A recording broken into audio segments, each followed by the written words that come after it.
Hello friends, I like to divide the 8 generations of competitive Pokemon into 2 distinct halves. The early generations, RBY through DPP, and the newer generations, Black and White through Sword and Shield. It's a nice even split of 4 on each side. The first 4 do not have Team Preview, and the most recent 4 do have Team Preview. And one of the most significant differences about those non-Team Preview generations is the presence of Explosion.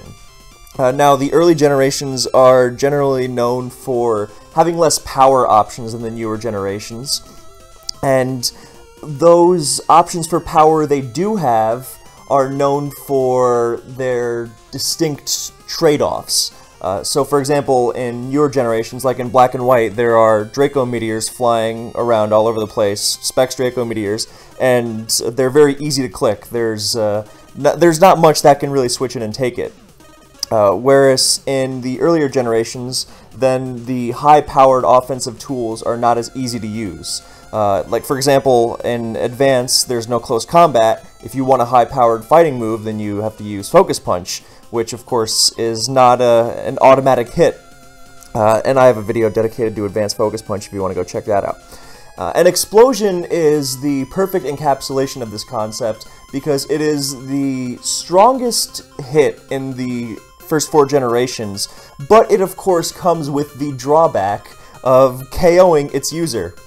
And it also does not matter if you explode into a ghost, for example. You're just going to do no damage and KO yourself for free. So it's not the easiest to use, despite its massive power. And the reason Explosion is used so much in the first 4 generations, as opposed to the most recent 4, is that in the first 4 generations, then Explosion and Self-Destruct, I'm just going to refer to them both as Explosion or Boom, they have the opponent's defense stat. So instead of 250 base power, which is already pretty high, then they are effectively around 500. I think there's something with a damage formula that makes it like a little less or a little more. But it's basically a 500 base power move. Forgive the potential slight inaccuracy, but it's crazy strong. Even resists take huge amounts of damage. And in Generation 5, then that that defense halving mechanic was removed, so Explosion was reduced to a paltry 250 base power, and that's why it's not really seen as a wall-breaking tool anymore. I mean, there were some attempts at it in Gen 5, and we'll get into those at the end of the video, but it really stopped being a significant singles move in Gen 5 and later, at least in comparison to its early generation counterparts. So what we're going to do today is go over the first 4 generations and how Explosion and Self-Destruct were used in those generations, its users and some common uses and drawbacks and all that good stuff. So we start with RBY. So one thing to note about RBY, Self-Destruct, and Explosion is that they actually have much lower base power. They still have the defense halving effect, so they're still the strongest moves in the game by far. But, for example, Self-Destruct is only 130 base power, as opposed to the 200 it was bumped up to in Gen 2 and later. And Explosion is only, should be in the first slot, and Explosion is only 170. So they're still really strong, but in later generations, especially as the EV system changed, but in later generations then a neutral Explosion hit was generally an automatic KO on most Pokemon, and even the bulkiest Pokemon were taking huge damage. Even Explosion in the first generation is not really a guaranteed KO. Put it this way, the strongest attack in the tier, in the generation even, is Snorlax's Self-Destruct, because it's weaker. Self-Destruct is weaker than Explosion, but Snorlax also gets Stab on it, so it's monstrously powerful and it has a huge attack stat. And it's not even guaranteed to kill Tauros. I don't think it's even close to guaranteeing a kill on Tauros. And then there are other things like Exeggutor and Cloyster Explosion. They don't really kill Starmie from full health.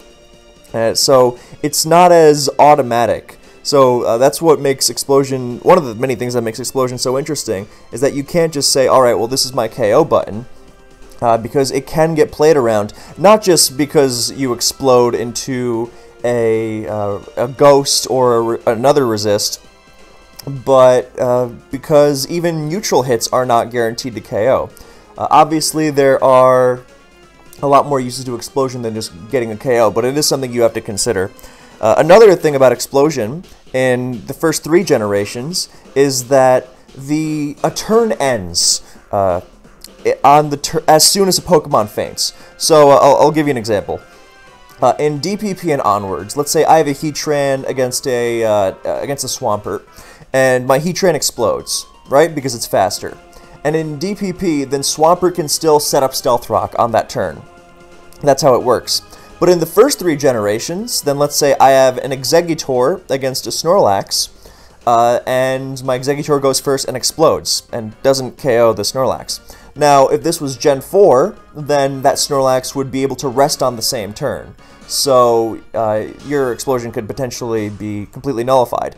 But, Explosion is often used in the first 3 generations as a turn-ending tool, not just a KO ending tool, but, for example, in Gen 3, we'll go over this later, but like when teams are trying to beat down resting Suicune that's otherwise hard to beat, then they can get kind of, not free hits because they're still sacrificing their Pokemon, but it's better than losing. So they'll explode a Pokemon or 2 just to chip Suicune down without allowing it to heal. And that's a really crucial mechanic to keep in mind. Because in RBY, for example, then sometimes Slowbro can be a real pain.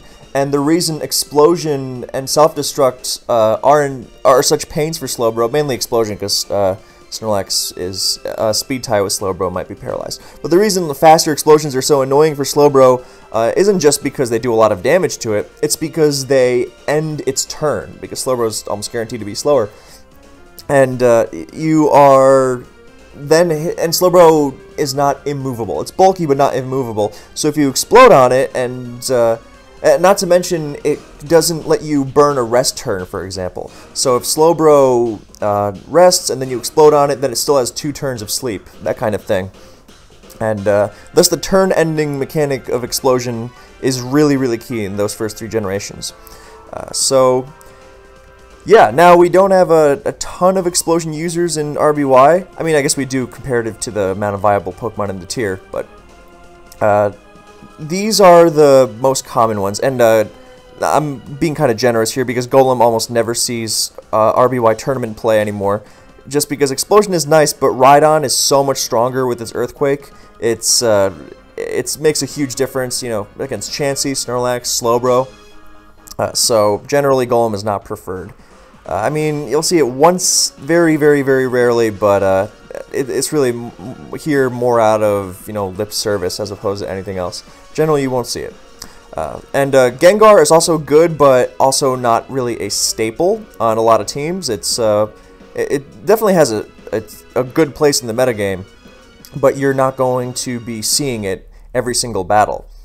Even Cloyster is a great Pokemon, fits on a lot of teams, but also not an automatic addition. Now, Exeggutor is, you know, Exeggutor is the closest thing to an automatic Explosion you will see in every game. And a lot of teams don't run don't run Exeggutor anymore. Not a lot, but, you know, that's going to be an entirely different video.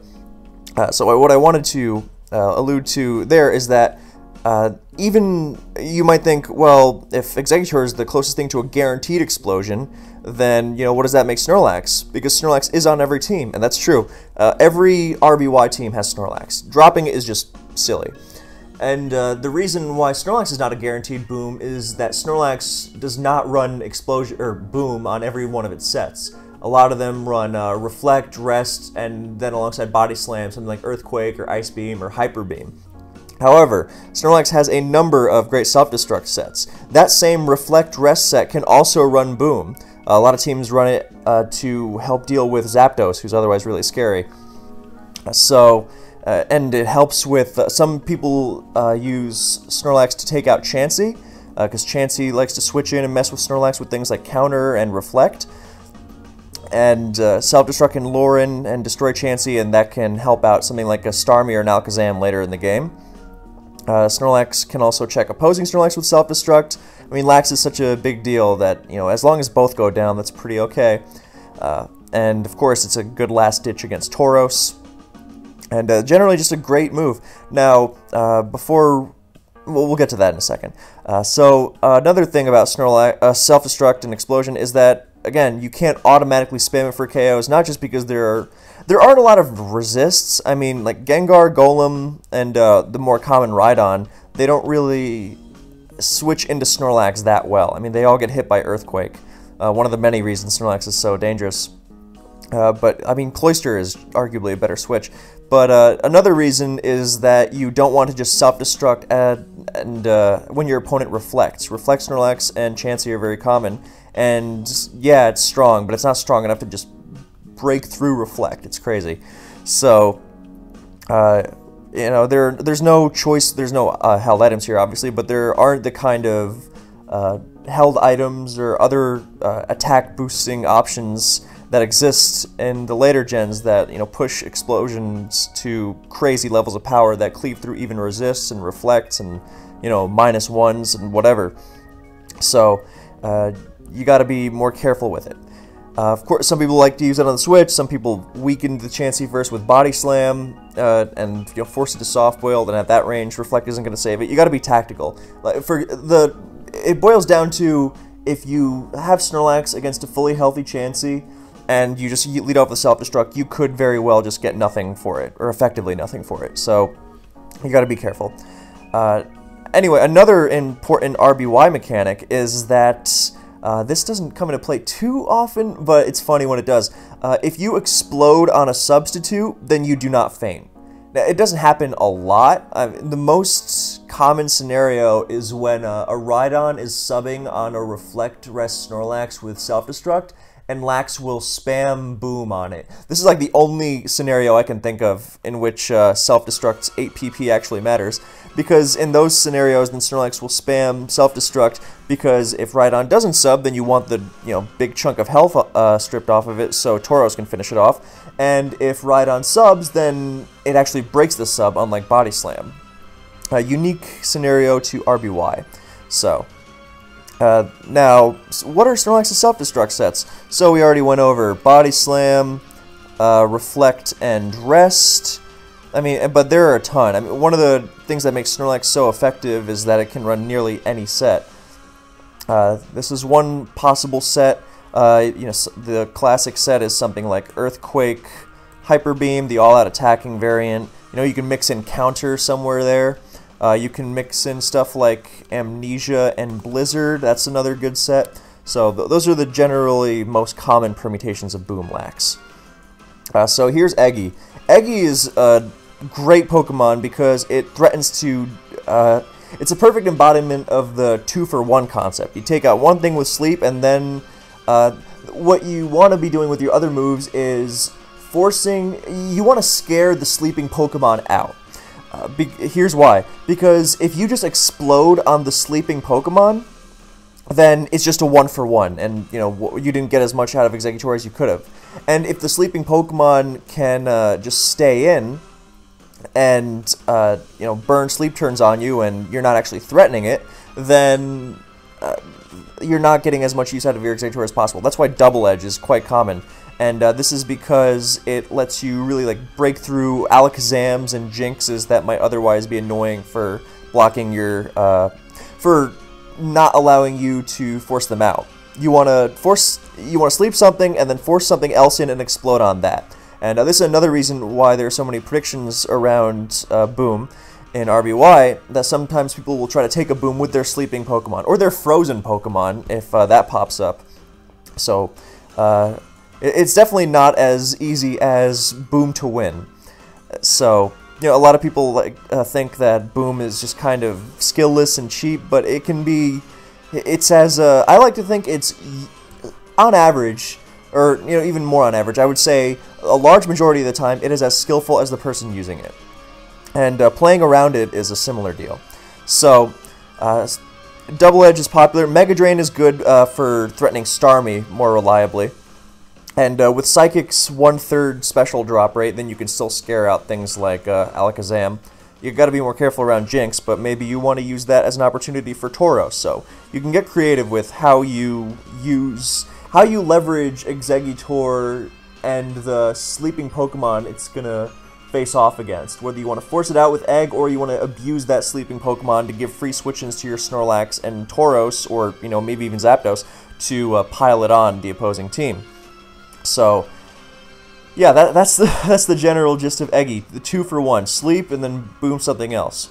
A well-played Exeggutor is one of the scariest things in RBY.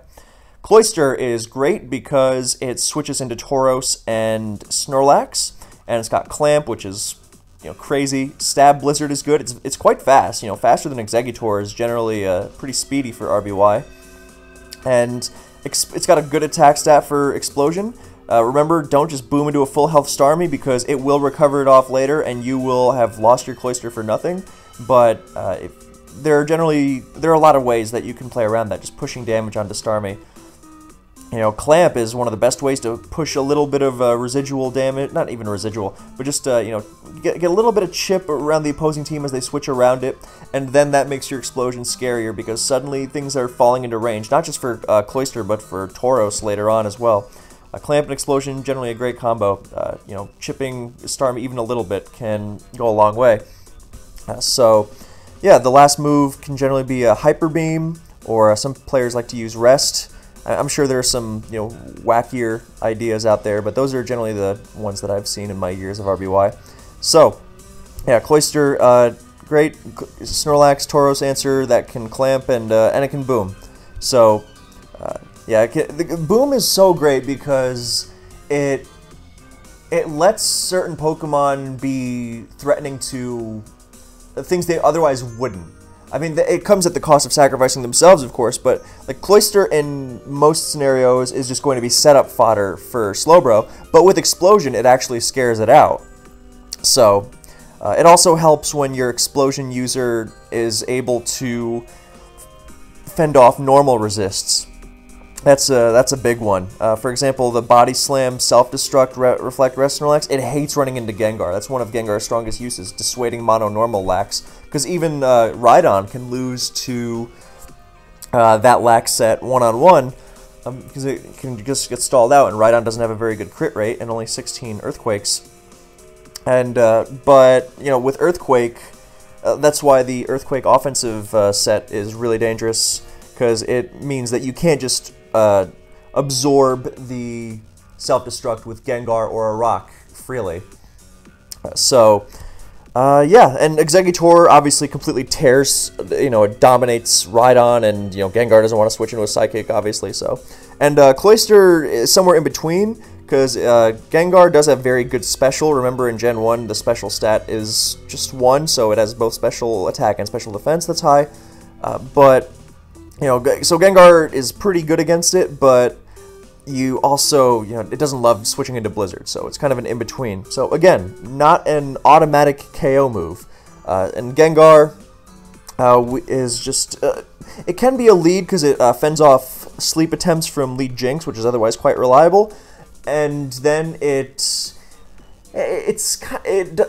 invites in Psychics most of the time, and being able, it doesn't have a great attack stat. It's the weakest Explosion in OU by a significant margin, but it still is helpful, especially because it's got a nice 100 damage to throw out with Nightshade, and then Explosion on top of that, especially because it has a great crit rate.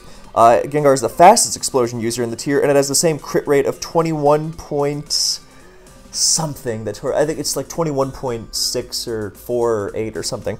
So, a crit Explosion does a ton of damage, and Gengar gets those a decent chunk of the time. It's higher than a T-Tar Crunch drop in later gens, so yeah, and then you've got your Thunderbolt. I mean, Gengar can mess around with like Confuse Ray and Mega Drain and other things, but this is its usual set. It chips. It doesn't have great options because it can't use Stab because of the special split, meaning that it's only stabs or physical, and it doesn't even have physical stabs in this gen, so it's only got coverage, and its coverage isn't that strong against the plethora of Psychics and normals in the tier. But with Nightshade, and Nightshade in Gen 1 does hit the normals, so you don't have to worry about thudding into Chansey. and you can threaten Chansey with booms, and Gengar is kind of like a frailer but much faster and very dangerous Exeggutor. You know, players try to play around its boom a lot, but it's really hard to do so, especially if you have your predicting hat on. And Golem, we already went over, not really that good. You generally prefer Rhydon. Now, I'm not as much of an RBY expert as those who really dedicate themselves to it, so I'm not going to call it completely unviable or anything. I think that would be a bit of a stretch. But I think it's very clear for the last several years that Golem's use is pale in comparison to Rhydon, and whenever you use it, it's a very niche Pokemon. So we're going to move on to Gen 2 in a second. I'm going to take one of my famous bathroom breaks, and then we will move on.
Alright, it's an occupational hazard of staying as well hydrated as I do.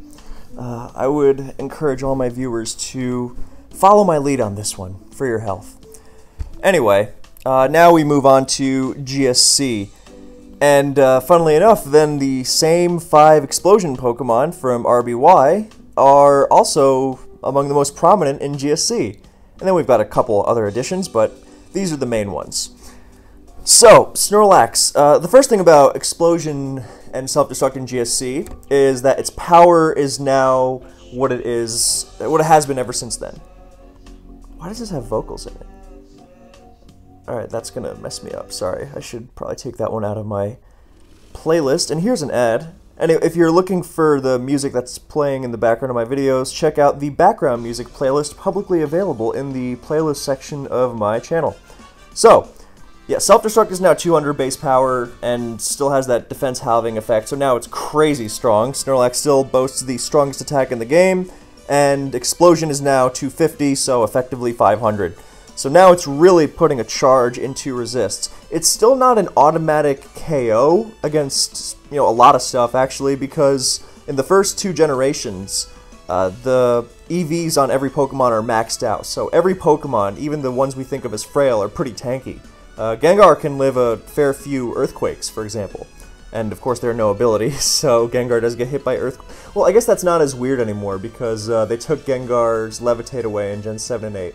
But for a while there, the idea of Gengar getting hit by Earthquake was just wild. Spikes too. Anyway, so Self-Destruct and Explosion are very powerful, and for a long time, so GSC gets the reputation of being a very stally generation, and it's usually not really deserved. Yeah, stall is very good, but one of the most defining team styles in GSC is Explosion Offense, which is the furthest thing from stall possible. I mean, the nature of the early gens means that there's not a ton of power in comparison to how we see it in the newer generations. Not a lot of such immense power outside of Explosion. And everything runs leftovers, or, if you're not running Itemless Thief, or the occasional very rare Miracle Berry. But things run leftovers, and things don't hit that hard without boost, because there aren't a ton of boosting items. So, yeah, games take a little while. It's not just KOs every turn, and, Zapdos is the most common set, runs Rest Talk. But Explosion is very common, and games can go very quickly.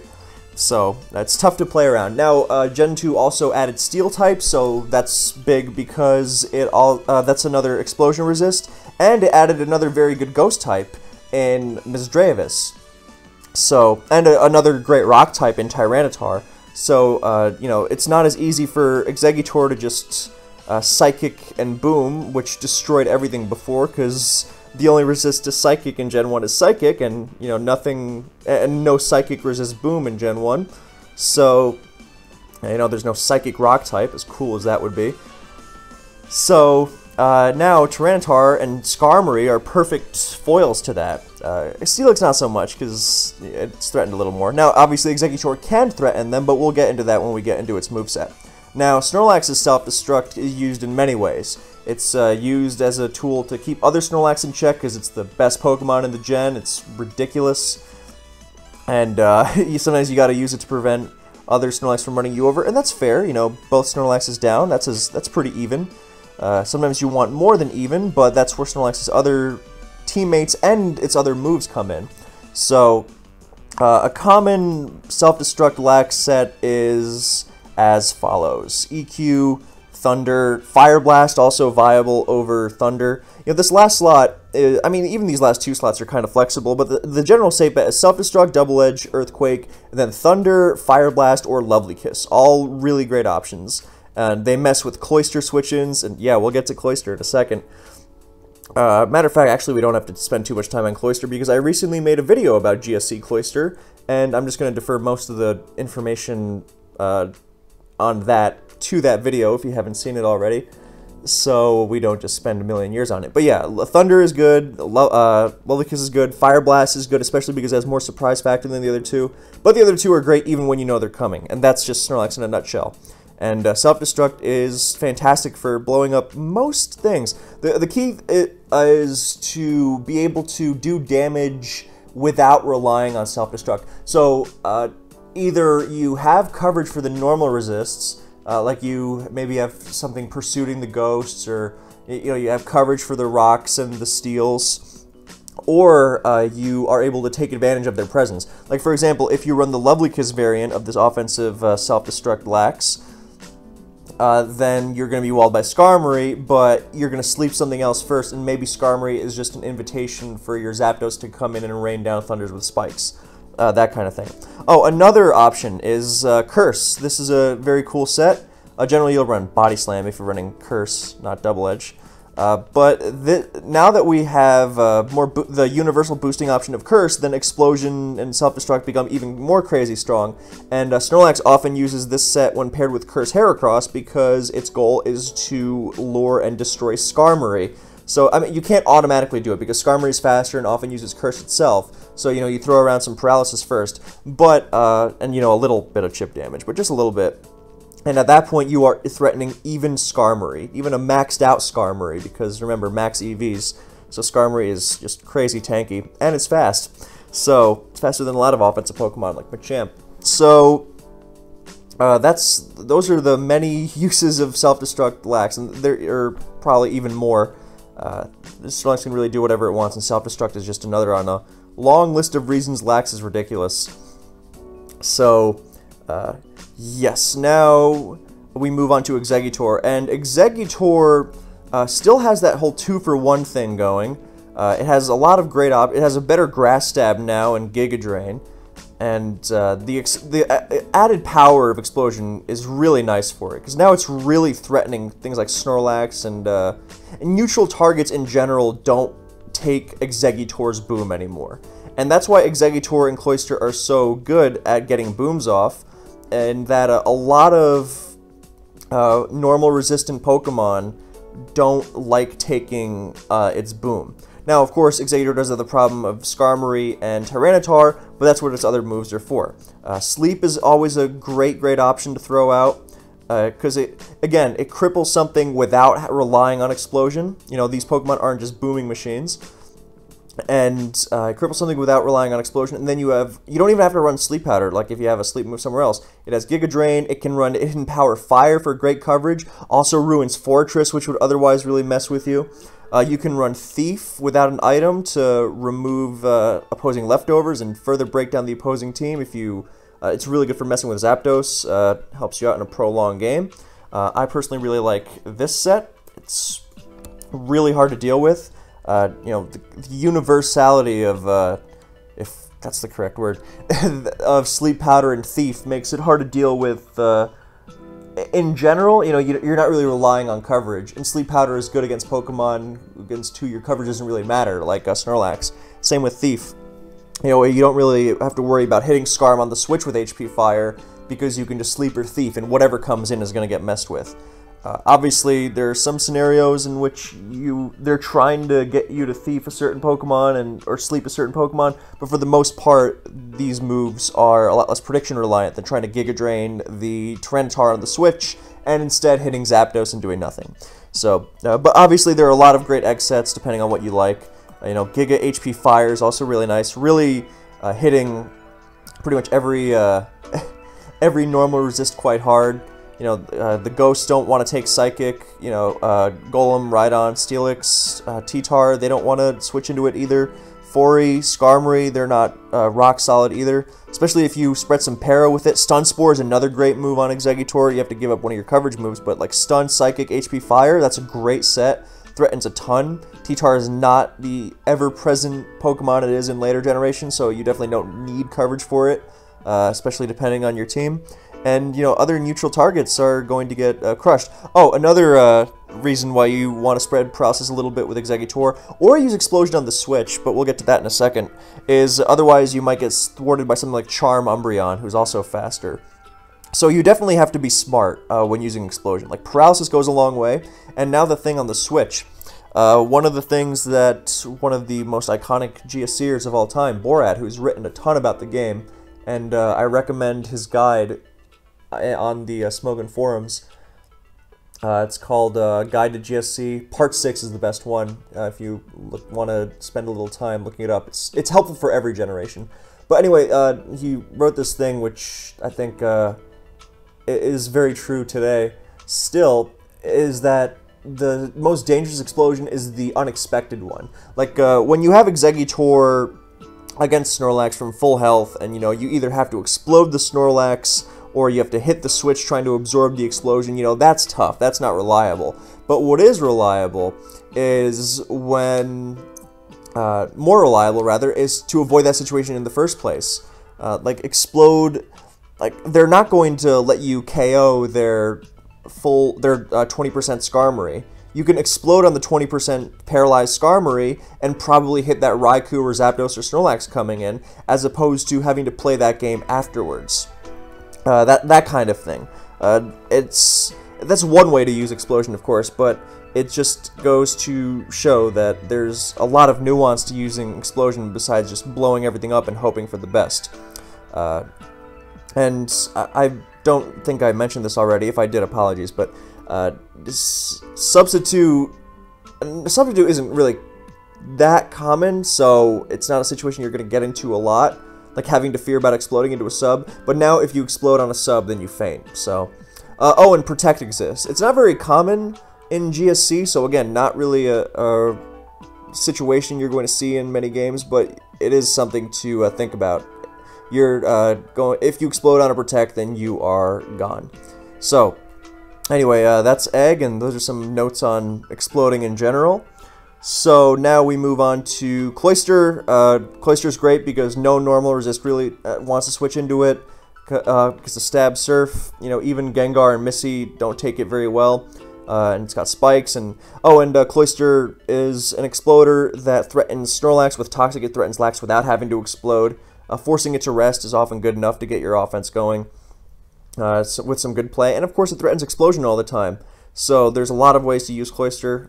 You can't really use Explosion and Wrap. No, not really. You cannot use Explosion and Wrap. It's been on the same set, unfortunately. But it's still a great Pokemon, specifically when it explodes. And it's great on offensive and more balanced and defensive teams. It really fits onto everything. Obviously, a note with self-destruct variants of Snorlax, because you're usually not going to run Rest on them, is that you can't use Snorlax to absorb Thunders anymore. You should have some methods for dealing with Zapdos and Raikou that aren't Lax if you're trying to boom with it, because the worst kind of explosion is the one that you're forced into. For example, Boom is great because you can be at low health and still just completely take something down, but when you're forced into using Boom because you're at low health and want to get something out of it, that's when it's easiest to predict. That's when you feel comfortable switching Gengar into Exeggutor or something, because they're forced to explode, so they're not going to be spamming Psychic and doing nothing. And yeah, that's when it's easiest to absorb it. So you wanna blow up generally. I mean, there's no hard and fast rule. It's really up to game situation and player tendencies and preferences and whatnot, game state, all that stuff. But it's generally easier to pull off Explosion when you're not forced into it.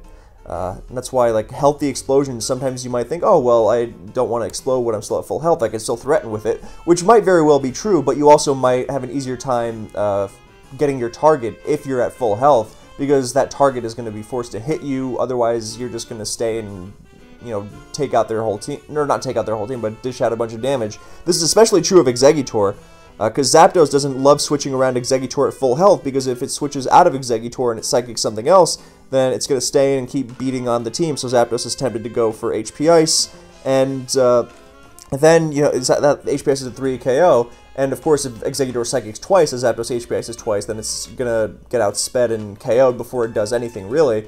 And thus, it's really tempted to explode on that second turn, and that second turn is when it starts feeling better to switch Steelix into it, because Steelix can absorb that explosion no problem, and Exeggutor is starting to get forced into it if it wants to get something out of that Zapdos one-on-one, without just being useless. But you don't want to switch Steelix into a full health Exeggutor, so that's one reason why full health Boom is often deceptively a good play. The unexpected explosion really helps. I mean, don't just explode because it's unexpected, obviously. I mean, no one would expect you to explode right away with a healthy Snorlax against a fully healthy Stall team, but that doesn't mean it's going to do anything. If you unexpectedly boom into a perfectly healthy Skarmory and just get nothing out of your lax, then that would be unexpected, but it wouldn't do anything. An unexpected boom with purpose, I should say. Yeah, so Cloyster, if you want more Cloyster ramblings, then consult my recent video, why Cloyster is now the #3 Pokemon in GSC, because it is. And because otherwise I'm just going to be repeating myself from that. Gengar is great, has a lot of great coverage options now. Ice Punch, Thunder has 30% accuracy, you can also run Thunderbolt, you can run Fire Punch, you can run Destiny Bond, because the whole idea of Explosion is you want to be hitting the normal resists as hard as possible, and sometimes Gengar will struggle against things like, mainly Tyranitar, so you run, like Dynamic Punch, for that mainly, especially with some paralysis support, such as Body Slam Snorlax, Thunder Zapdos, Stun Spore Exeggutor, or Thunder from Gengar itself. But yes, Destiny Bond is nice because it lets you take something down without, like for example, you can take out a Steelix from full health, which you could never dream of doing with Explosion.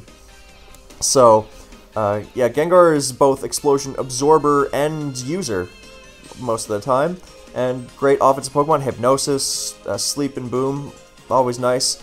And most of its checks are not, they're susceptible to spikes and various Gengar coverage. And Sleep, of course. So Gengar is just a playmaker and a nightmare of a Pokemon. It can also use Nightmare to decent effect, but not most of the time. And you can explode on things like Raikou, Snorlax, Umbreon, and make way for your other Pokemon.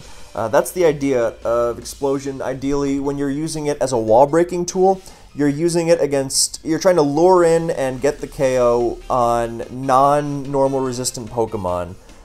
So your Pokemon that beats normal resists is going to be in a good position. And in case that sounds too complicated, I'll give you the perfect example. The classic example is using Explosion to support Vaporeon. And the reason is, Vaporeon Surf, like we already know with Cloyster, Vaporeon Surf is much stronger than Cloyster's, and it absolutely cleaves through everything that resists normal. So, your Tyranitar, your Rocks, your Steels, your Ghosts. Even the Ghosts aren't weak to it, but they take a ton of damage. So, Vaporeon's checks are generally things like Electrics, Snorlax, sometimes Grasses, sometimes other waters. None of those resist normal. And if they were to resist normal, then they would no longer, like for example, Omastar is a water type that resists Explosion, but it also doesn't resist Vaporeon Surf. So you draw in those non-normal resistant checks to Vaporeon. those Raikus, those Zapdoses, those Exeggutors, those Snorlaxes, those, you know, Meganiums. And those Pokemon are going to get taken out by Explosion. And then, once those Pokemon are taken out, then you're left with the normal resistant Pokemon, like Golem, Steelix, Rhydon, T-Tar, and Vaporeon's gonna cut through them. I think that's a clear explanation. If not, then feel free to ask in the comments and I'll clear it up further. But that's the general idea, and I'm going to stop myself there before I repeat myself too much. Anyway, so yeah, Gengar is a playmaker and a half. You know, Thief makes it even harder. Again, Gengar is really threatening without Explosion, but the that's also true of Snorlax and Exeggutor and Cloyster. And what's cool about them is that, yes, they are threatening without Explosion, but the threat of Explosion constantly makes them scared. Like, for example, Cloyster is always scaring Snorlax a little, not because of Toxic, forcing it to rest, but because it threatens to explode on it all the time. So, yeah, you gotta be careful of exploding with Cloyster automatically, lest you just thud into a Gengar uselessly, but, again, you have to play well to make the most of it. It is the essence of high risk, high reward. Then we have Golem, who's commonly used to spin away those spikes. And then it has Explosion, again, because with Roar, then it threatens Snorlax out, phases Snorlax out, and then with Explosion, it threatens out most normal resists. And, because it has Stab, Earthquake for the Ghosts, and the Steels, and the Rocks, so it's a perfect combination. And the only Pokemon that resist this combination of Earthquake and Explosion are Skarmory, and, you know, technically Aerodactyl, but Aerodactyl's not good, so. Yeah, so that's what Golem is for. It's pretty simple. It's a spinning machine. It's a good boomer. And what's cool on some teams, if you have another phaser, then you can run Fire Blast over Roar, and then you threaten even Skarmory, and you also have the benefit of really scaring out Forretress. And that, because Golem, a lot of the time, the Explosion is kind of an afterthought. Like, you're mostly using Golem for its spinning capabilities, and it does some other nice things defensively, but for the most part, the Explosion is an afterthought. You don't really use it as an Explosion wall breaker most of the time. Explosion is just there because it's such a great move to have in general. Like, if most Pokemon could use Explosion, then they would. Like, for example, if Heracross could fit Explosion, then it probably would. First Pokemon I can think of. So, but it can't.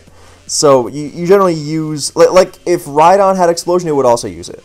So, God, that would be something. But yeah, Fire Blast here, it turns Golem into such an offensive Explosion wall breaker because suddenly it ensures that no normal resist is going to be switching into its boom, and thus it can blow up that Suicune or that Vaporeon, or Exeggutor, for example. So, yeah, great set, and Golem can go from, you know, having Explosion just as a good tool because it is a great tool for stopping Snorlax, especially because, remember, that turn-ending effect. Stopping Snorlax, you know, stopping a last-ditch Zapdos, that kind of thing. You know, baiting in and blowing up on annoying Exeggutor, Vaporeon, Starmie.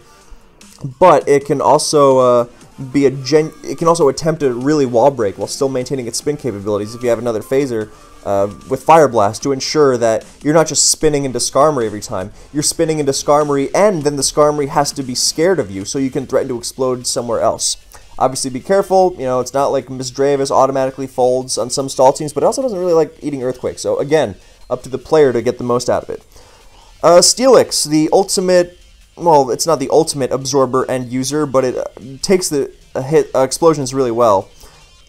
Its main goal is to act as a check to both Lax and the Electrics, and it does so with a Curse Roar set. Now, this set seems like it can't hit flyers without exploding, but the idea is that it's supposed to rack up spikes damage, and it baits in things that aren't hit by spikes, like Zapdos and Skarmory, to clear the way for things like Vaporeon and Snorlax. So, that's what Lix does in a nutshell. It's pretty simple. There's a video out there about GSC Lix if you want more details. There's some options it can run, like it can ditch Curse for Body Slam or Dragon Breath for more paralysis support, but Curse is what lets it, like, against certain stall teams, and the slower phaser wins one-on-one in GSC. So, for example, if Skarmory uses Whirlwind on Steelix, it fails, and Steelix uses Roar and it succeeds because Steelix is slower, and especially after a Curse, then it's outslowing everything. So you can Curse up a million times and not get stopped by Skarmory, and then you can +6 explosion and take it out. That's the general idea anyway. Or if you don't take out Skarmory, then you take out Suicune.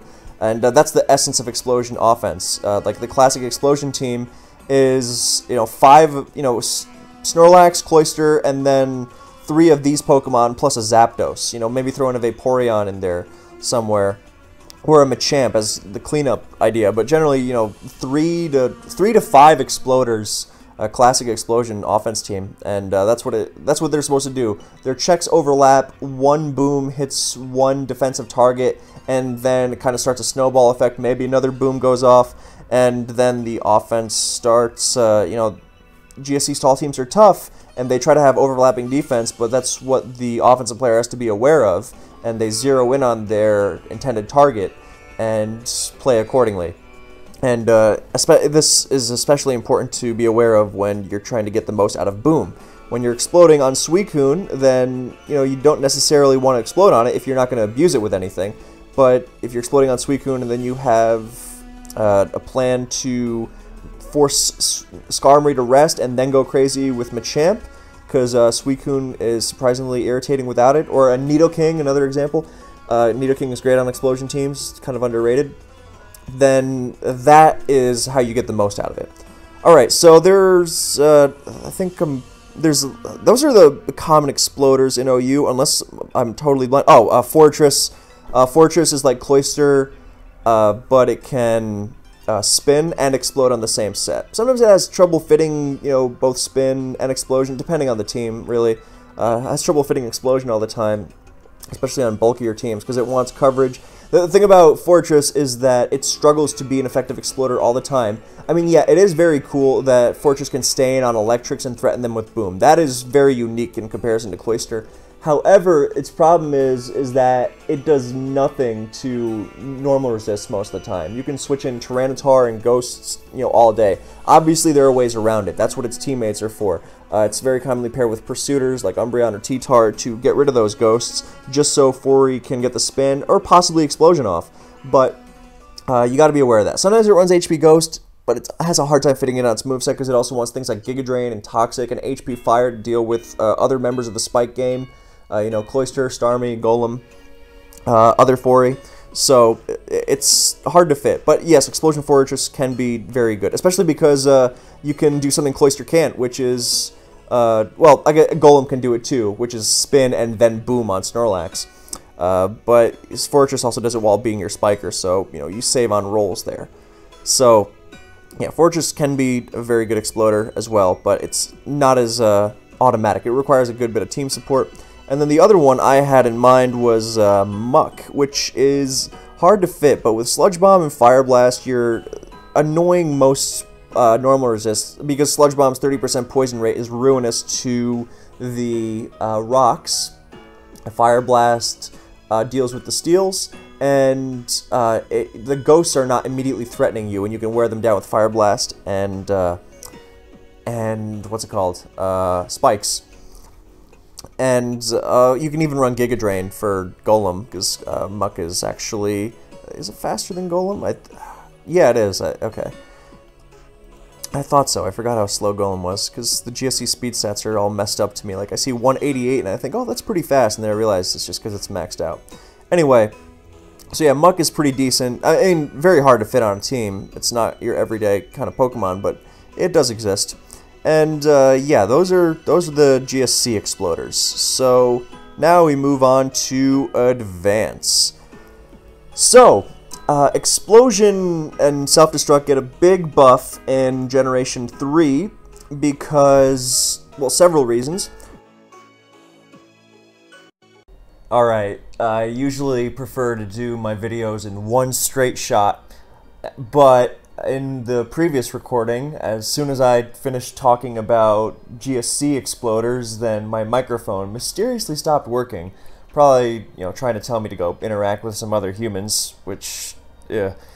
But, yeah, that means that I have had to suffer all sorts of indignities and inconveniences, having to record again, and not just having to record again, but then having to take these two recordings and put them together in an editing program, and then having to render it before I can upload, just, ugh.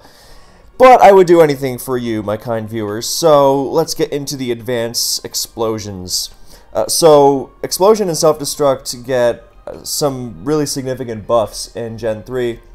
The obvious one is Choice Band, but not every exploding Pokemon runs Choice Band. In fact, more Pokemon run Explosion without Choice Band than with. The main buff is that in Gens 1 and 2, every Pokemon has maxed out bulk, because just everything has maxed out EVs. And that's why even frailer Pokemon like Gengar are pretty tanky. And this extends even to something as strong as Explosion.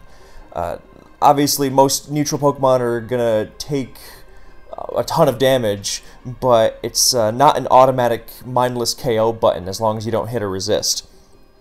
In Gen 3, then you still have to have some attack investment if you really want it to sting its targets, especially because if you're trying to explode on something like a Bold Suicune, for example, then you're still not necessarily KOing it. But it's definitely a good overall help. So there's all sorts of applications of Boom that we will go over with the specific user, but those buffs have to be kept in mind. So once again, we start with Snorlax, who blows up on offensive sets. You can mix and match its other moves to your heart's desire, you know, Body Slam, Earthquake, Focus Punch, Brick Break, if you're one of those people who really needs to destroy Tyranitar on that particular team. You know, Shadow Ball, Fire Blast, Counter, Curse. Curse is another really popular one. A really good set is Self-Destruct, Curse, Earthquake, Shadow Ball. Or if you've got to pursue Tyranitar, then you can run a Body Slam or Return over Shadow Ball. Really, really dangerous. But as always, the meat lies in the Stab Self-Destruct, which is even stronger with things not running max bulk EVs. So even something like a bulkless Tyranitar is going to take a ton from Self-Destruct. Obviously, you would prefer that your Snorlax's Self-Destruct hits a neutral target, but, and that's of course the big struggle with Snorlax, and why it needs so much support. I have a video dedicated to why Snorlax is hard to make consistent use out of, or get consistent utility out of, because you want it to blow up, but its best answers, for the most part, are normal resists. The only non-normal resist that really goes toe-to-toe with Snorlax often is defensive Leech Celebi. And blowing up on that is great if you're trying to, you know, set up something like an HP Bugless DD Tar or an Endeavor Swampert, but that's not guaranteed. And the only other like non-normal resist I can think of that really commonly goes toe-to-toe with Snorlax is like Hariyama. You know, in terms of being able to actually switch into it at all reliably. The others are, you know, generally shaky. Basically, Snorlax's Body Slam and thus its Self-Destruct are really threatening to anything that doesn't resist normal, but the tier has a lot of really good normal resists, such as you see among its fellow exploders, Metagross and Gengar, and of course Tyranitar and Skarmory. And not only are those Pokemon really good and really common, but they're often paired together. Now, it's not insurmountable. You know, trapping is one way to go about it. You know, making Snorlax strong with Curse is another. Like Tyranitar gets a lot worse against Snorlax if it's cursed with Earthquake, which I think a Snorlax without Earthquake is generally a bad idea, and has been for some time. So the first move I would put on after Self-Destruct is definitely Earthquake. I mean, the other stuff, like whether you need another normal Stab or Shadow Ball or Curse or, you know, Counter, whatever mixture of those, I really think it needs Earthquake. Because without Earthquake, then one-on-one you will be forced to blow up on Magneton, which is a huge waste. You'll get dominated by Sub-Jirachi. It's just ugly. And you know, you don't want Metagross coming in even more freely than it already does, so I think it's pretty required. For EVs, if you're running Body Slam, you want at least this much attack to KO Dugtrio with Body Slam. So, this is generally, with Self-Destruct Snorlax, then you want a lot of, it's tough to EV because you want bulk on it so you can, for the Dugtrio example, let's say. So, let's say you have Body Slam, and you want to take Dugtrio, You want to body slam it for the KO if your opponent's forced to finish to waste Dugtrio on Snorlax. Then you can take that out, and then you want to boom on something afterwards. And that's what's tough about Snorlax. And again, consult that other video because I'm going to go into that way more in depth here. But to get the most out of its boom, you have to have a plan for the normal resists. You know, paralyzing them, chipping them with Earthquake, trapping them, having a teammate lure them in, whatever. Curse, you know, just muscling through them. That's possible. But you have to pick your spots if you want to just blow up. If you want to get real mileage out of Snorlax blowing up. Because if here's what's going to happen if you use Snorlax as a counter to Zapdos, let's say. You're going to switch into Zapdos' Thunderbolt once, and then you're going to say, oh, well, it's too early to blow up, the opposing team is too healthy, and you're going to, you know, maybe Earthquake a Metagross or a T-Tar switch. Great. But then you're going to come into Zapdos again later, and then you're going to be forced to blow up, and then you're very rarely going to do more than get a 1-for-1 on the Pokemon that switched in initially. It is much better if you don't try to use Snorlax as a defensive Pokemon that can also explode, because it's in those scenarios it's going to be forced to explode. And as we've established, a predictable explosion is a bad explosion, because that's when it gets absorbed by things that you don't want absorbing it. You want to, you know, force them to play around the explosion and not take advantage of the fact that you are forced into explosion. So, you know, have some backup special answers on your team. I know it's hard to fit, but that's how you get the most out of Snorlax's boom. Some players like to use Snorlax's Curse boom to remove Scar. It's not reliable because Gengar pivots and, you know, Protect and all that fun stuff, but it can be done for sure with some care. So you can either use Self-Destruct to remove an obnoxious normal resist that Skarm or Metagross usually, and then that can be abused by things like Dragon Dancers. But generally, you're going to want to dance through those normal resists somehow. And once you get that boom off, I mean, if it's not resistant at least with Snorlax, even if you don't have many EVs, then you are generally going to be destroying whatever you hit if you manage to hit a neutral target. So I recommend a good amount of attack too, because, you know, this is an EV spread I just made up off the top of my head, but good benchmarks, and you can play around with it. Actually, I think you need a little more Spadef to be more confident against like offensive Suicunes and Mono Zapdoses. Yeah, that's a good benchmark off the top of my head, and honestly, maybe even more defense, just because defense EVs really go a long way on Lax. You don't want to be EVing it in HP. You get more out of investing in its lower defenses. So something like this, and a really good partner is Wish Offensive Salamence, because that thing's going to draw in water types, and then you pass to Snorlax, and by making up for the fact it doesn't heal in sand, then you not only threaten more with Snorlax, but you immediately threaten things more with Snorlax itself without having to blow up, and that later on lets you blow up more easily. So that's really key with Lax. But other than that, yeah, that's basically Lax for you. Blow up on neutral things after you've muscled through the normal resists. And to do that, you cannot over-rely on it defensively. You know, if you're switching it into Starmie Hydro Pump, you know, repeatedly, then you're just going to blow up and do 80% to a T-Tar or Metagross and not get what you wanted out of it. But if you can blow up a Celebi or something, generally it's tough because of the overlapping defenses that the teams facing Snorlax are going to have. Like if you're facing T-Tar and Skarm and Gengar, which is an incredibly common combination, you have to have a good plan for that. Otherwise, it's very easy to just flub with Snorlax into a standard team. However, if you are aware of Snorlax's shortcomings and work to bypass them, to circumvent them, then it can really pay dividends. Because another nice thing about Snorlax is that it takes pretty much any hit from high health, so you can use it as an emergency check to basically anything. Calm Mind Sweepers, Dragon Dancers, and because of that self-destruct that KOs even healthy things. I mean, you have to watch out for things like Substitute, obviously, but the fact that it can take down pretty much anything neutral, as you see, like all these all these common, good, normal, neutral Pokemon in OU, then you are constantly threatening.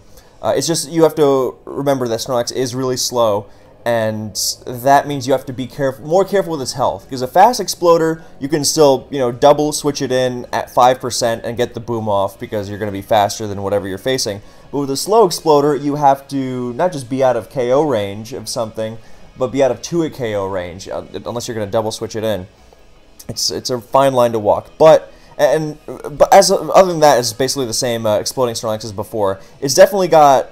There's a lot more pressure being exerted on Lax in Gen 3, because and that of course compromises its boom, because when you're being worn down by sand and spikes so quickly, then that's when you're getting into those tough situations, those situations where you're forced to boom and getting protected on or whatever. Oh, not the addition, but the abundance of Protect in Gen 3 also really hurts it. You don't want to go blindly booming into Pert. But that's why Curse is such a great move, because people are a lot less likely to, if they know your Snorlax can't boost, they're not going to Protect as much, but if it can, then they are highly likely to. So, that's Lax for you. It's really good at. It's one of the safest answers to Milotic. Oh, by the way, I know it's an offensive Lax that booms, but you gotta use Immunity. Never, ever, ever, ever use Thick Fat. I know it's tempting, but you're gonna handle Fire Blast more or less the same. You shouldn't be answering Moltres anyway because it wisps. And as soon as you lose your immunity to Toxic, your literal immunity, then you are on an even faster ticking timer, because you can no longer switch into Toxic from Milotic and Blissey. Snorlax's story in advance when it comes to trying to get the boom off is not getting worn down, so it can pose a threat rather than try to desperately salvage something out of being at low health, which is predictable. So when you can switch into Milotic's Toxic easily and then proceed to threaten it, that's amazing. When you can't switch into Toxic, that's really not good. So, but yeah, it's a great answer to those annoying walls that are obnoxious to break through for a lot of offensive Pokemon, your Milo, your P2. You just have to have a planned offensive attack with it, because there are a lot of great booming Pokemon that go together, and you can definitely break cores in defensive teams very well, but you can't just say, all right, booming time, and something's going to happen. It has to be a collaborative effort between your team members, because if you blow up on something and don't remove a counter to one of your other Pokemon, like if you blow up on Celebi and none of your other Pokemon care about Celebi being gone and the counter to several of your other Pokemon is still around, then you haven't really done anything. So you're going to have to figure out what the opponent's defensive core is and how to get the most out of it. It's interesting because Boom is so strong that you would think this is the epitome of just mindless offense, but it really can backfire like little else if you are too cavalier with it, and that's why it's so interesting. So yeah, use Snorlax against Waters and P2, and defensive Zapdos in a pinch. Try to support it. Try to, even if you can give it Leech Seed or something from Breloom, because Subseed Breloom is good. Every bit of recovery goes such a long way on a Pokemon like this that doesn't heal and is tasked with taking hits. So, yeah, Snorlax is a bruiser. Make sure you deal with those normal resists somehow, and, ideally you get through the normal resist somehow with the combination of things we've gone over, the trapping, the curse, the predictions, and then you are able to get your boom off elsewhere. So, alright, now, Metagross. Now, Choice Band Metagross. Now, this is the one Pokemon in advance that really, truly can just blow up on the first turn, and is guaranteed to kill something. Almost guaranteed, I should say. But for the most part, when you think of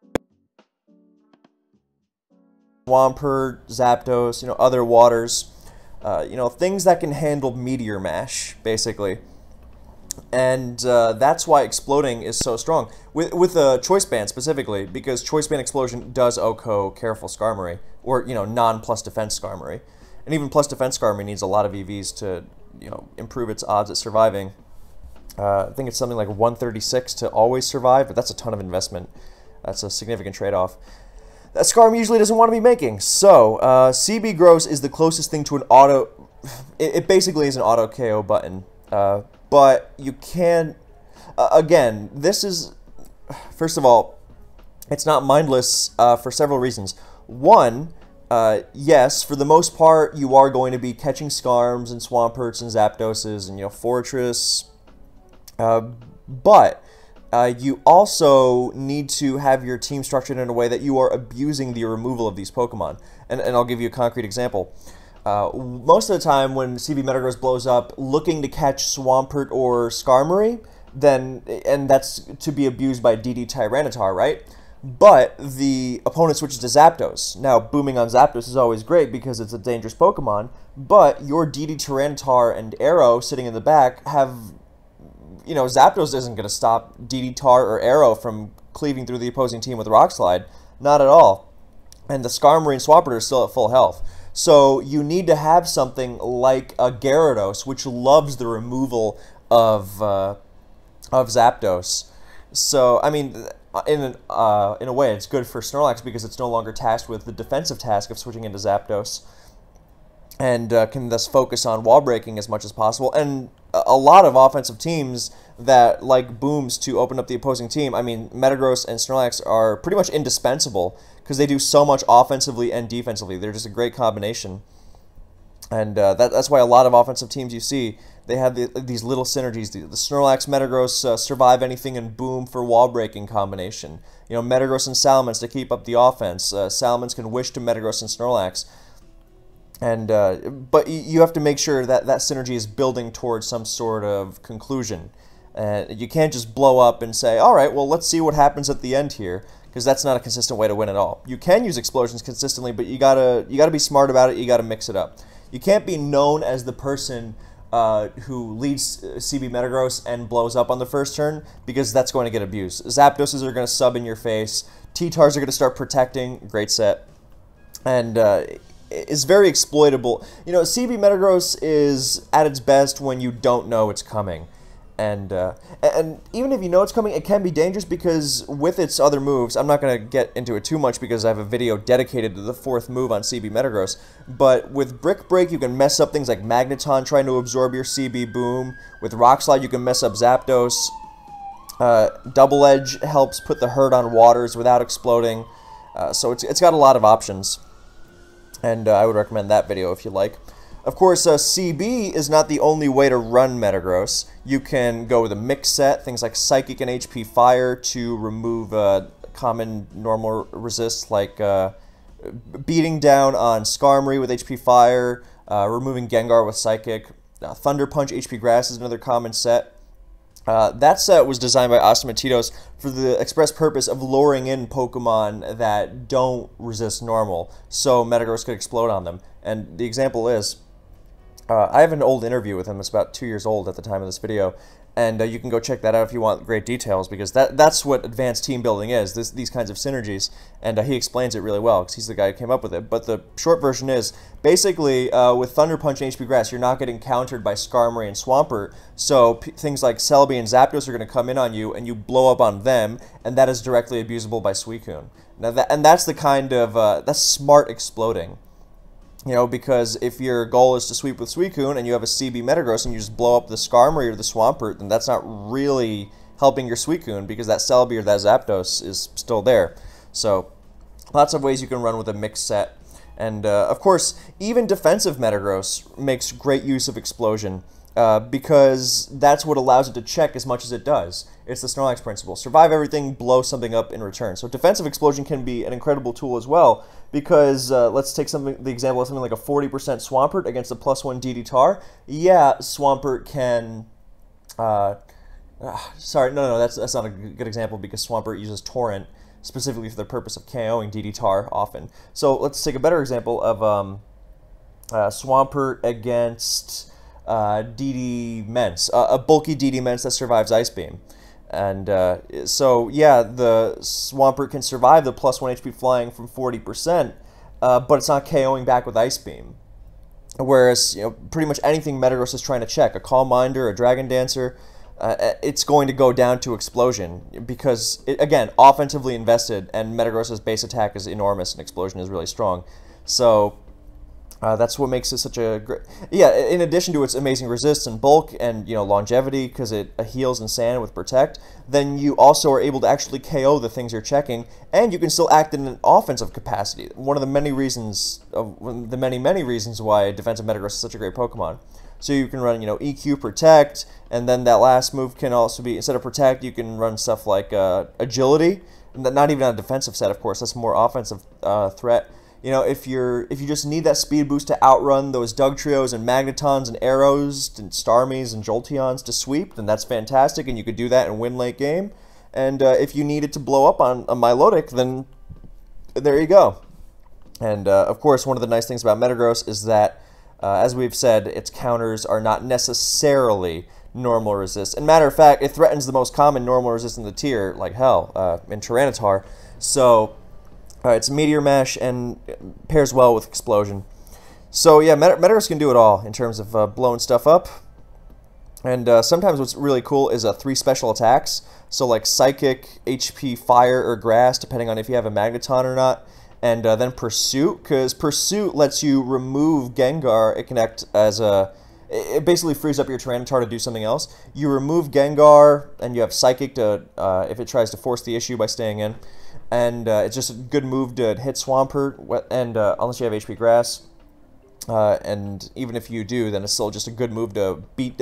It's nice when, whether it's a physical or a mixed set, it's nice when Metagross tries to, like with Snorlax, you try to do as much damage as possible without exploding, so that you're not just necessarily going 1-for-1, but you can potentially get more than a 1-for-1, because that's a real advantage. Now, I'm not saying playing 5-5 can't be an advantage depending on your team. For example, if you're facing a defensive team and you blow up a key member of their defensive core and you abuse that with an offensive teammate, then yeah, that's definitely an advantage. But it's a lot more of an advantage if you can get more than just that 1-for-1. A 2-for-1 is one of the best things in Pokemon, and Metagross and Snorlax are very capable of creating those. But you really have to work for them. It's not as automatic. Automatic is a 1-for-1 with Metagross. Yeah, you can make that happen most of the time, but that's not necessarily a huge enough advantage to really work. So. In and of itself, rather. Whereas a 2-for-1, if you can make that happen, you've worked for it, and that's concrete.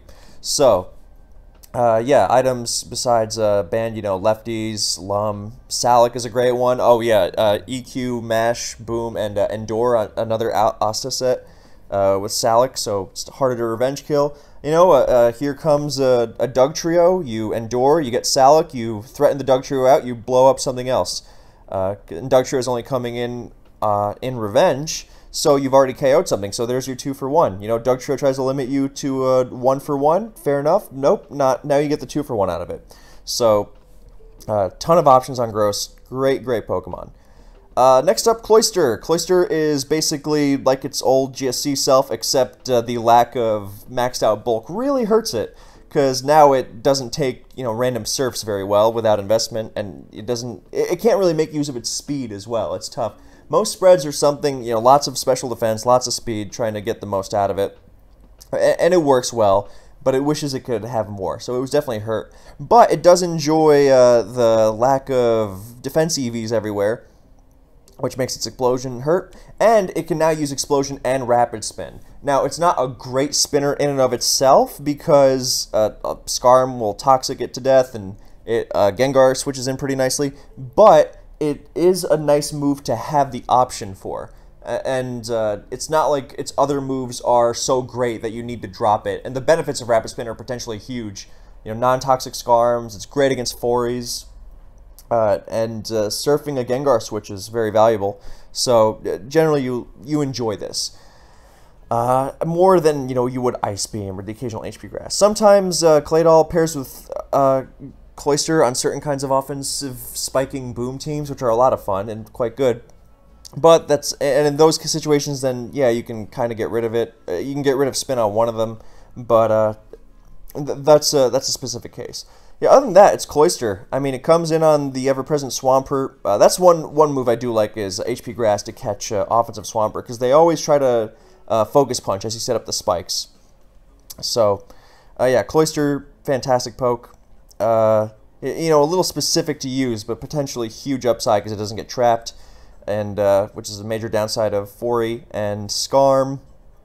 And yeah, I mean, we already went over GSC Cloyster. It's basically the same thing, except not as omnipresent. And yeah, its Explosion is...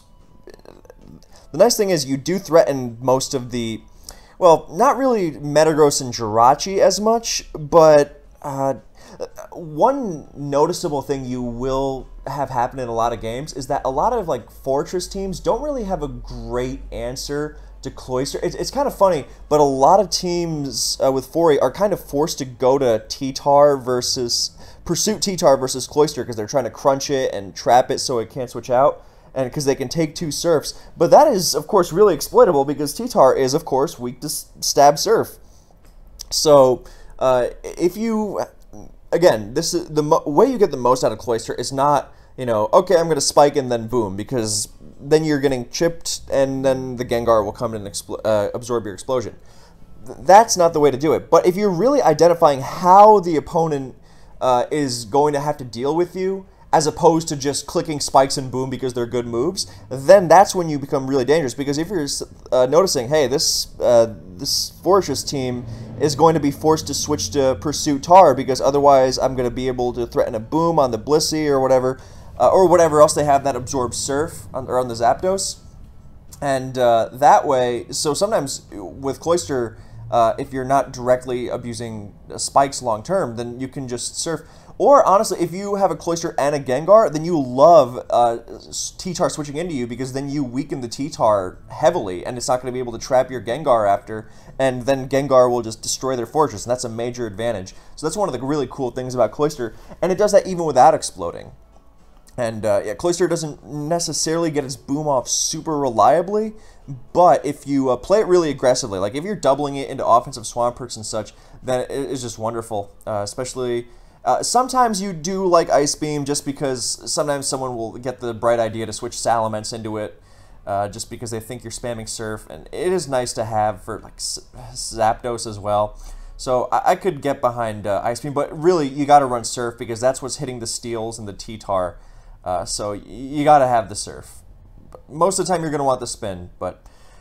yeah, so I think that Pursuit Tar tidbit is really important because Cloyster's not really a Pokemon you think of when you're building your team because it's not an offensive threat or a wall, but it can really cause havoc. I've seen a lot of tournament games where, you know, T-Tar into Cloyster has been done, and it's not even like it's a weird or bad move. It's just that those kinds of teams tend to not have a great answer just because Cloyster's the kind... you don't really overlook Cloyster in team building, like consciously, because it's not like you say, oh, let me throw on a Cloyster check, but it can be deceptively really obnoxious. So again, with Cloyster, its HP is so bad and it's sand affected, so it's getting worn down really quickly, and as we know by now, that's the definition of, you know, exploitable explosion, which you want to avoid. That's why it can go wrong very, very easily. But if you make the most out of your Cloyster, you pair it with good teammates, you have things like Gengar, Pursuit Tar, offensive juggernauts like Zapdos and Arrow and Metagross, then it can really be a hugely important offensive piece. And most of it comes from that spikes and the threat of explosion, rather, because you're not always successfully pulling that explosion off. However, the nice thing is that, you know, most Metagross are not going to be packing a ton of defense EV, so even if you blow up on a Metagross, that's fine. That's still a significant chunk of damage.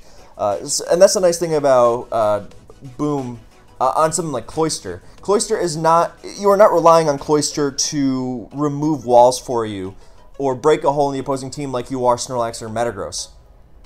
By the way, these three pair wonderfully together. Or pretty well, I'll say. Dexa had a great team with them, really successful a while back, and a couple others have followed in that vein. So, the basic idea is with Cloyster, when you blow up on something, you don't want to hit Gengar, but most other things you can abuse. Like, if you can avoid blowing up on T-Tar, because T-Tar most of the time is just like a temporary inconvenience rather than a true check to your other things. Like, yeah, it can take a few hits from Arrow, but, you know, you would prefer to not blow up on it. But if you blow up on, like, a Metagross or something that's actually threatening, more threatening in its own right, then that's great. Fuck. Oh, did my mic's been messy again. Hopefully that's not gonna happen more. So yeah, basically the idea is that with Snorlax and Metagross, their whole thing is getting that big boom off, that 2-for-1. The KO one thing, boom on another. With Cloyster, it's spike and maybe 2 or 3 layers if you can help it, and then that boom chip elsewhere that is abusable, because it's not just chipping one Pokemon with boom, it's the gate that opens to start your snowball rolling down the hill. Chipping that Metagross and getting a spike down isn't necessarily fantastic, or that Jirachi, for example. Jirachi's a huge pain always, but it becomes much easier for your offensive teammates to pose a threat, because now things are starting to be in KO range, and then they kind of cascade together, and they roll down the hill and roll your opponent over. So that's Cloyster for you. It's the threat of explosion. If you can make the most out of that, that's when Cloyster really shines. And again, like with Snorlax, try to avoid it taking damage if you can. Its lack of survivability is so noticeable. Okay, I'm going to take one of my famous bathroom breaks, and then we'll get to Gengar.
Carlito's Way is the way of the Gengar. So, Gengar is interesting because with Snorlax, then Curse Rest is rare now. So it's pretty much the good sets always run Boom, more or less. Curse Rest stuff is just gimmicky. It's so much support, unreliable, all that stuff. Metagross always runs Explosion, always, even defensive sets. I mean, yeah, okay, some people like, Mash, EQ, Toxic Protect, but no, you gotta run Explosion. That's what makes Metagross what it is. Cloyster always runs Explosion. Gengar is the only Pokemon thus far who does not always run Explosion. And, yeah, it's also... How do I phrase this? Alright, so Gengar's... The thing with Explosion Gengar is that it has the lowest attack stat of the Exploders we've shown thus far. By far. Its most common use is exploding on Blissey, who of course has a low defense stat, but even the physically frail Blissey does not automatically crumple to a Gengar Boom, even if you give it some attack EVs. And Gengar, if you've ever seen a Gengar Advanced EV spread, then you know they get intricate, and every EV counts, and you often don't want to be throwing away stuff in attack, especially when it's not going to come into play that often. But that's not really a problem, because with Sand and Spikes and, chip damage from Will-O-Wisp, and you generally don't need so much attack. But yeah, you definitely like... the nice thing about Gengar's Boom is that it's fast. It's the fastest Explosion user in OU by a good amount. And what's really good about that is that that means you get the most out of the disruptive nature of Explosion. Not in terms of, breaking walls and dealing a ton of damage, but in terms of preventing setup, preventing healing. We have already gone over that mechanic, how the turn ends as soon as you blow up. Gengar in Advance is the best example of that. Or, I guess, theoretically, Salic Metagross, because it can get pretty fast too. But... you prevent that Suicune from resting, you prevent that T-Tar from Dragon Dancing, even just, basically it's, I guess you could think of it like a really strong Fake Out that doesn't have to be used on the first turn, but also KOs you. But that's not really necessarily a bad thing, because, let's say you explode on a DD-Tar for 30-35%, and then you bring in your next Pokemon for free. I mean, you're not doing this on the, early in the game, obviously, because early in the game, you should have T-Tar answers. But late in the game, things have taken damage, your team's weak, you might not be able to handle this T-Tar if it gets a DD, so you explode, and there you get free damage on T-Tar, and you get to position yourself in a way that it's not going to be able to get that dance up. So, that's the coolest thing about Gengar. And its explosion, because you can't really rely on it to. By the way, you can run Timid Explosion on Gengar. Don't feel bad about that at all. Cloyster often runs Timid as well because its explosion is still really strong. But even the weak boom of Gengar is still fine with a minus attack nature, mostly because you either have this situation where you're using it for the turn ending factor more than the damage. And then there's also the part where it still does a ton of damage to Blissey. So you're not trying to O-code things with Gengar's boom. It's more of a utility move than anything else. So Gengar's biggest problem with explosion, with Will-O-Wisp you can invalidate most normal resists that would otherwise be annoying. Like Jirachi, Metagross, not a problem. They don't want to switch. If those are switching into Gengar, well, Metagross can Psychic and Pursue. So that's valid, but like Jirachi will not be switching into it, and that's what makes it solid. You got to be careful around things like Magneton, but that's not a problem because Gengar's commonly paired with Dugtrio. The biggest thing you got to watch out for is Pursuit Tar, because exploding on Pursuit Tar is not really a huge deal, or going 1-for-1 against a Pursuit Tar is not a huge deal because Pursuit Tar doesn't really check like in the strictest sense. It's not as directly, its removal is not so directly abusable by other Pokemon. Whereas removing a physical T-Tar, sure, that might help your Calm Mind Jirachi, but Calm Mind Jirachi doesn't really have problems with special T-Tar. So, most of the time anyway, generalizing. So you're not going to be able to ride the tangible advantage of removing a Pursuit Tar as hard as you would, say, a physical Tar. And but physical Tar is not coming into Gengar. It's afraid of Will-O-Wisp. That's why you gotta have that Will-O-Wisp. And I would argue also Thunderbolt, because that way you are not walled by Charizard and Moltres. That way you can threaten to Thunderbolt them instead of, dying. So, yeah. Okay, so, yeah, you want your Will-O-Wisp to not be walled by the common fire types in this tier. Being able to hit, Blaziken pops up once in a while, but it's mostly for Zard and Moltres. Anyway, so, the EVs I'm showing you here are for the specific purpose of living Pursuit Tar and then going to Dugtrio, with which Gengar is often paired. And it's a common trick. Pursuit Tar has actually gotten pretty scared of trying to trap Gengar for this reason. But the basic idea is that you survive the pursuit on the switch, and then you dug the often burned T-Tar, and then your Gengar is free to explode on something else. Last move can be Ice Punch or, Destiny. I love Destiny Bond personally, but Taunt, something like that. Whatever you like. Gengar can really do what it wants. You can also run Slower Spread that also survives Pursuit Tar, but then you're not as fast. I personally love having a Spadef Gar that can also outspeed the plus speed base 100s. That's what makes it so nice. So you can also make it hasty, and if you really want that boom to sting a little bit, you can give it those attack EVs. So a cool set also is Focus Punch, so you can potentially remove Pursuit Tar from the equation yourself. Again, Gengar has a ton of possibilities, but also, again, this is especially true with Gengar because of how fast it is and how much it threatens. With Gengar, you really want to be on the front foot because you don't want to go 1-for-1. You want to get more than 1-for-1. I mean, 1-for-1 in a worst case is obviously fine, but it also feels it depends on the game, of course, obviously. The team matchup, what your opponent has left, how the game's been going, all that. But in general terms, if we want to keep it Broad City, then you will generally want to get more out of it. If the opponent only loses one Pokemon as Gengar goes down, then they'll think, alright, that's great, because that could have gone so much worse. And that's why you really try to force the issue. I mean, maybe you try to catch the Pursuit Tar with Dugtrio before it even has a chance to, you know, to hit Gengar. You know, don't just spam Will-O-Wisp. You know, maybe you Focus Punch if you have room for that in your moveset.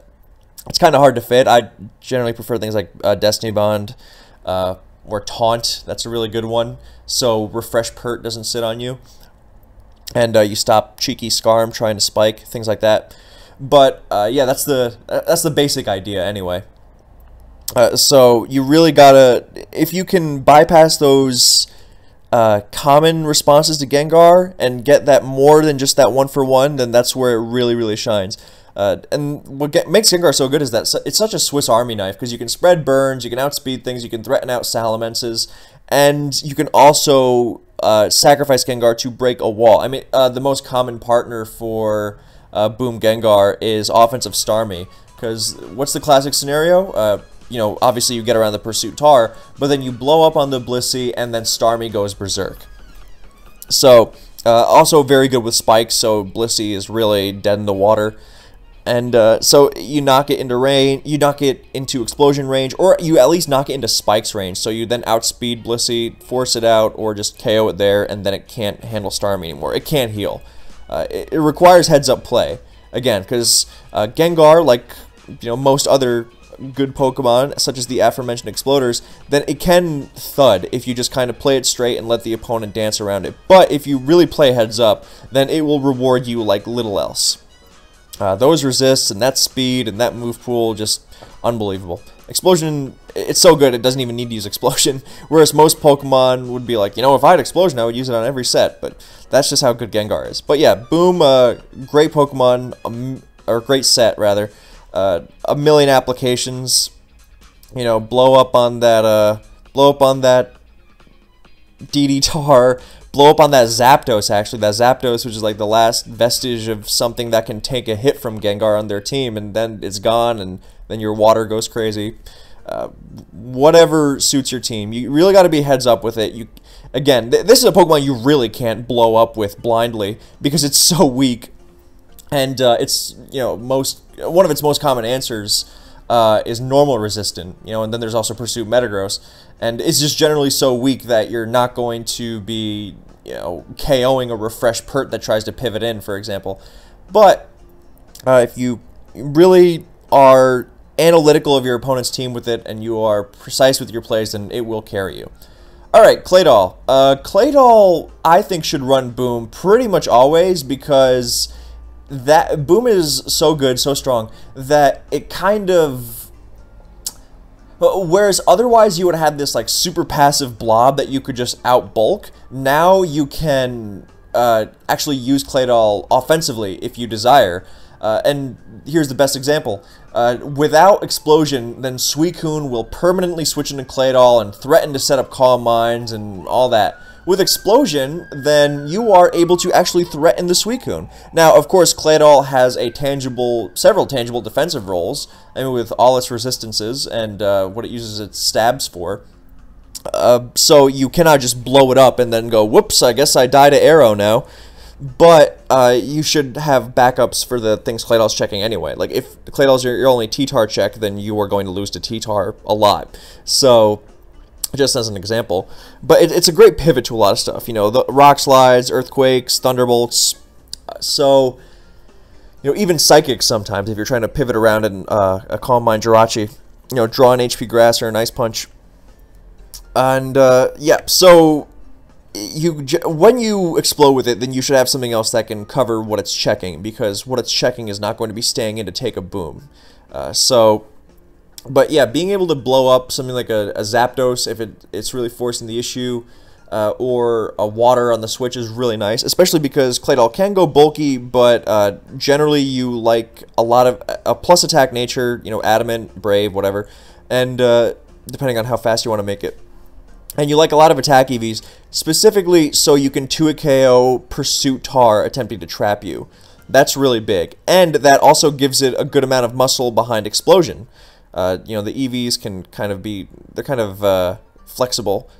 But generally you like something along the lines of this. That's what I enjoy anyway. So your explosions are actually threatening things. like the bulky waters. Again, do your calcs. Don't just blow up on a bold Suicune and be surprised when you don't come close to KOing it, even in sand. But it definitely can go a long way to have this much power. And again, with Claydol, you don't want to wait until Zapdos can 2-hit KO you to boom. Because in that situation where it's faster and it can just HP grass you twice for the KO, then you will be forced to explode, and that's when Metagross switches into Claydol and takes his boom like nothing. So you want to... I'm not saying switching Claydol and blow up immediately, obviously, because one of its most common switches is something like a Skarmory or a Pursuit Tar. You should have other Pokemon to handle those, but you definitely have to be careful.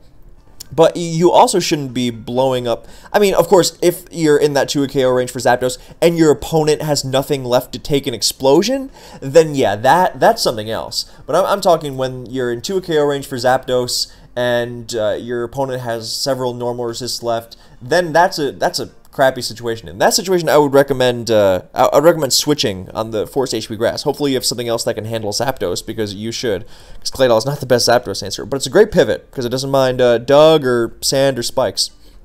And oh, for that reason, I also like Rock Slide on it a lot, because it actually lets you go one-on-one with Zap better without having to boom, because Psychic does nothing. And I often find that you want Pursuit Tar alongside Claydol anyway, if you don't have another Wisp Absorber. If you do have a Wisp Absorber like Blissey or Celebi, then you could just run Psychic, but it's definitely nice to have Rock Slide. So, yeah, that's something else to consider. But yeah, Stab Earthquake on a Pokemon with Boom is nice, because now something like Metagross, Jirachi, T-Tar, then they're not going to want to mess with you as much. And that neutral explosion on waters is really helpful. Oh, Rock Slide also helps you go one-on-one with Arrow a lot better, which can be very helpful if it's trying to push the issue, because it knows it can take several Psychics. So, yeah, that's Claydol for it. It's pretty simple. It's just you take a tanky Pokemon that otherwise wouldn't do much damage, and you turn it capable into doing a lot of damage. Needs support, needs awareness, you know, game state, you know, and I guess you can just chalk it all up to game state, because that covers everything else. You know, what you have left, what your opponent has left, how healthy things are, what needs to be kept alive, that kind of thing. But yeah, Claydol, again, this is another example of how balanced Explosion is in Gen 3, because, yeah, it can be a great move. It can just take out the opposing offensive Suicune, and that's a great trade most of the time, Claydol for Suicune. But it can also go horribly wrong if you just go, you know, guns blazing, let me just blow everything up. It doesn't work like that. Like, even if you ran several Choice Banded explosions, then it would still be unreliable at best, because there's all the protects and the steals that can take it anyway, so, yeah. And you generally should be doing that anyway, so. Alright, Regice. Regice is frustrating because it has the lowest attack stat of any Exploder, and it's really slow. It's like the special Snorlax, but its explosion is a lot weaker than Lax's self-destruct.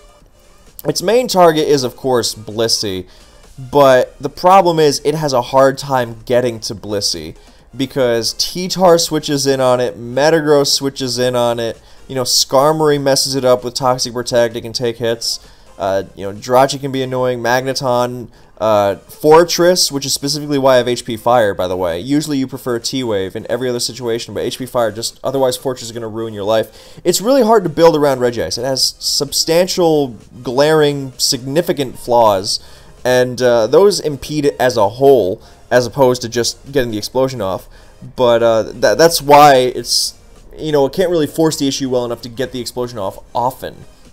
However, again, it's kind of like Lax in that the more aggressive you are with Regice, the better. You know, if you can Ice Beam that offensive T-Tar, then it's going to take a real huge chunk. You know, HP firing a lot of Metagross is valuable.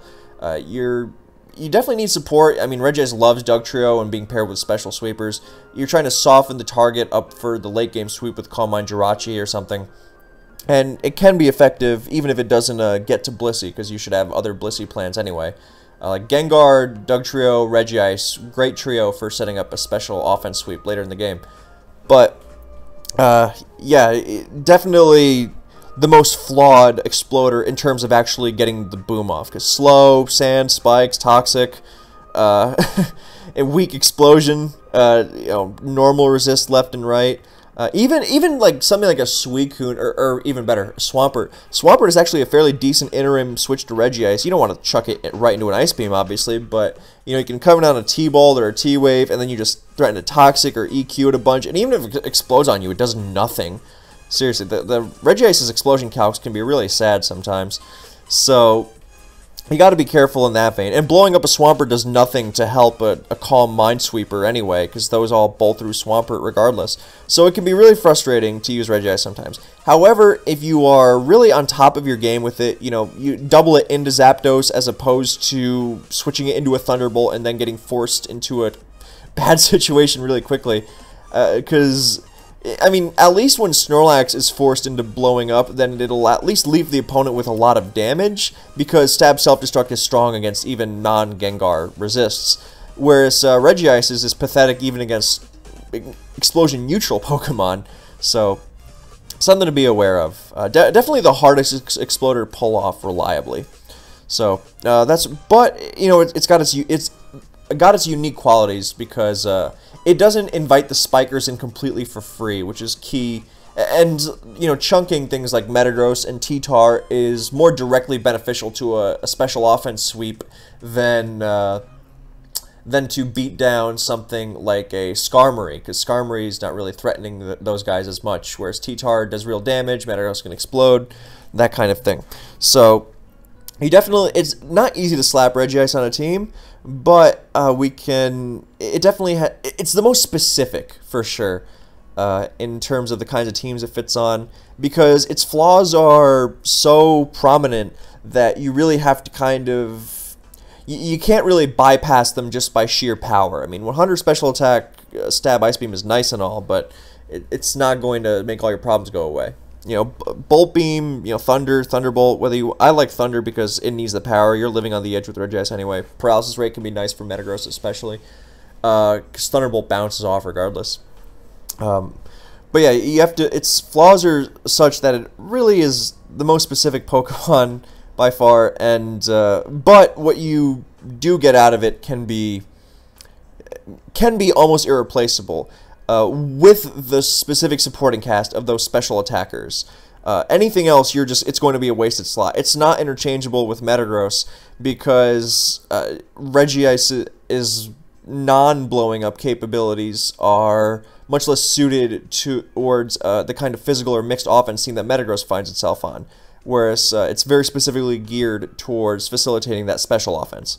And that's Regice for you. So other boomers in OU. Fori is like Fori and Cloyster are very similar and yet very opposite. You can spin and explode, but this one, Fori is also immune to Toxic and what's it called? Sandstorm, obviously. I like Earthquake as the last move because Magneton, and it's this way you get something out of Fortress's ability to actually switch into most variants of Metagross as well. Counter can be decent because it also counters HP Fire, so you handle Metagross and Magneton and other things like T-Tar. Well, EQ and T-Tar is nice too, but you handle those and like Arrow, example. Excuse me. Earthquake is generally my favorite though, but yeah, I think HP Bug is nice, but generally you can cover it with teammates like Gengar and T-Tar. But yeah, so generally Fortress is like a Cloyster that can stay in on a Zapdos Thunderbolt and blow up. I mean, you have to run like hell from fire moves, but most of the things with fire moves threaten Cloyster anyway, so. Fortress is not a great exploder insofar as a lot of its answers are normal type, and it's not really meant to be used as an offensive exploder. It's very much a defensive exploder. It's survive the +2 DD Ments and blow up, that kind of thing. Because, most of the time it's dealing with things like, Skarmory, trying to spin on it. Gengar, of course, its eternal nemesis. Pursuit Tar might try to get Pursuit Chip on it. You're not going to solve that with an explosion. And when you're fighting something like a Metagross, then exploding is not going to really work there. But if you can use it as kind of, you can have that advantage over Skarmory in that you can stay in on Zapdos and threaten the boom. and that gives you a lot of play. You can immediately threaten waters rather than just whirlwinding them out. Matter of fact, I think Explosion is my favorite reason to use Fortress over Skarmory, in fact. I mean, Spin is great too, but Explosion lets it really, really do something. Check Gyarados really nicely. Check Heracross nicely in a pinch. Threaten Milotic while being less vulnerable to Fortress. Threaten Moltres and Charizards. I mean, I realize Skarmory has things like Drill Peck and Toxic that do a lot of these things as well, but Explosion is a lot more immediate, and that's really crucial because one of the worst things you can have is a late game Skarmory trying to beat like several Pokemon through Toxic and Protect and Drill Peck. You need to be throwing those around early in the game, whereas Fortress late in the game can still be useful. Like early game, Skarmory toxicking an offensive Suicune is a death sentence. Late game, Skarmory toxicking offensive Suicune doesn't matter because Suicune's just going to Hydro Pump several times and Skarmory will be finished off, and then that's probably the game. Whereas Fortress can still explode and really put a charge in that Suicune and give its Arrow a chance to clean the game. Arrow is a great partner, by the way. And Skarmory that's a really big advantage of Fori. It's also really valuable against Snorlax as well. All sorts of stuff. So defensive Exploder, Explosion is really its niche over Skarmory to me. In addition to Spin, being able to generate such direct, immediate offense, which can be valuable for later in the game or just in general. Make Zapdos more scared of you. So yeah. That's unique, and I think that's more or less everything that explodes. Sadly, Magneton does not get Explosion in advance. That would be really cool. Am I forgetting any BL? Oh, Exeggutor is pretty cool, but it's also not really an established poke, so we're not going to go into it. Nothing else. Oh, Regice is BL. I forgot we did that. Regirock is a lot of fun. Fun Pokemon. Registeel, too. They're kind of... Regirock and Registeel are kind of like a second Metagross. That's basically what they're used as. And that summarizes it better than full-scale analysis would. Oh, Steelix. Steelix is another... Well, Steelix is not a second Metagross so much as a Metagross replacement. Because it's meant to be used as a Metagross replacement that is also a great Zapdos answer. Consult the video I made about UD's Steelix team for more information. Weezing, great Pokemon, another favorite of UD's. Offensive Weezing is basically like a cross between Mixments and Gengar. Like a slow version of them, but that's how I can best describe it. I think it's also got Thunder, which is great, and it's got a great move pool. Lots of surprises. Taunt, HP Grass, and HP Fighting, both really nice. Stab Sludge Bomb, a strong Stab Sludge Bomb as opposed to Gengar. Can go physical, mixed, special, taunt.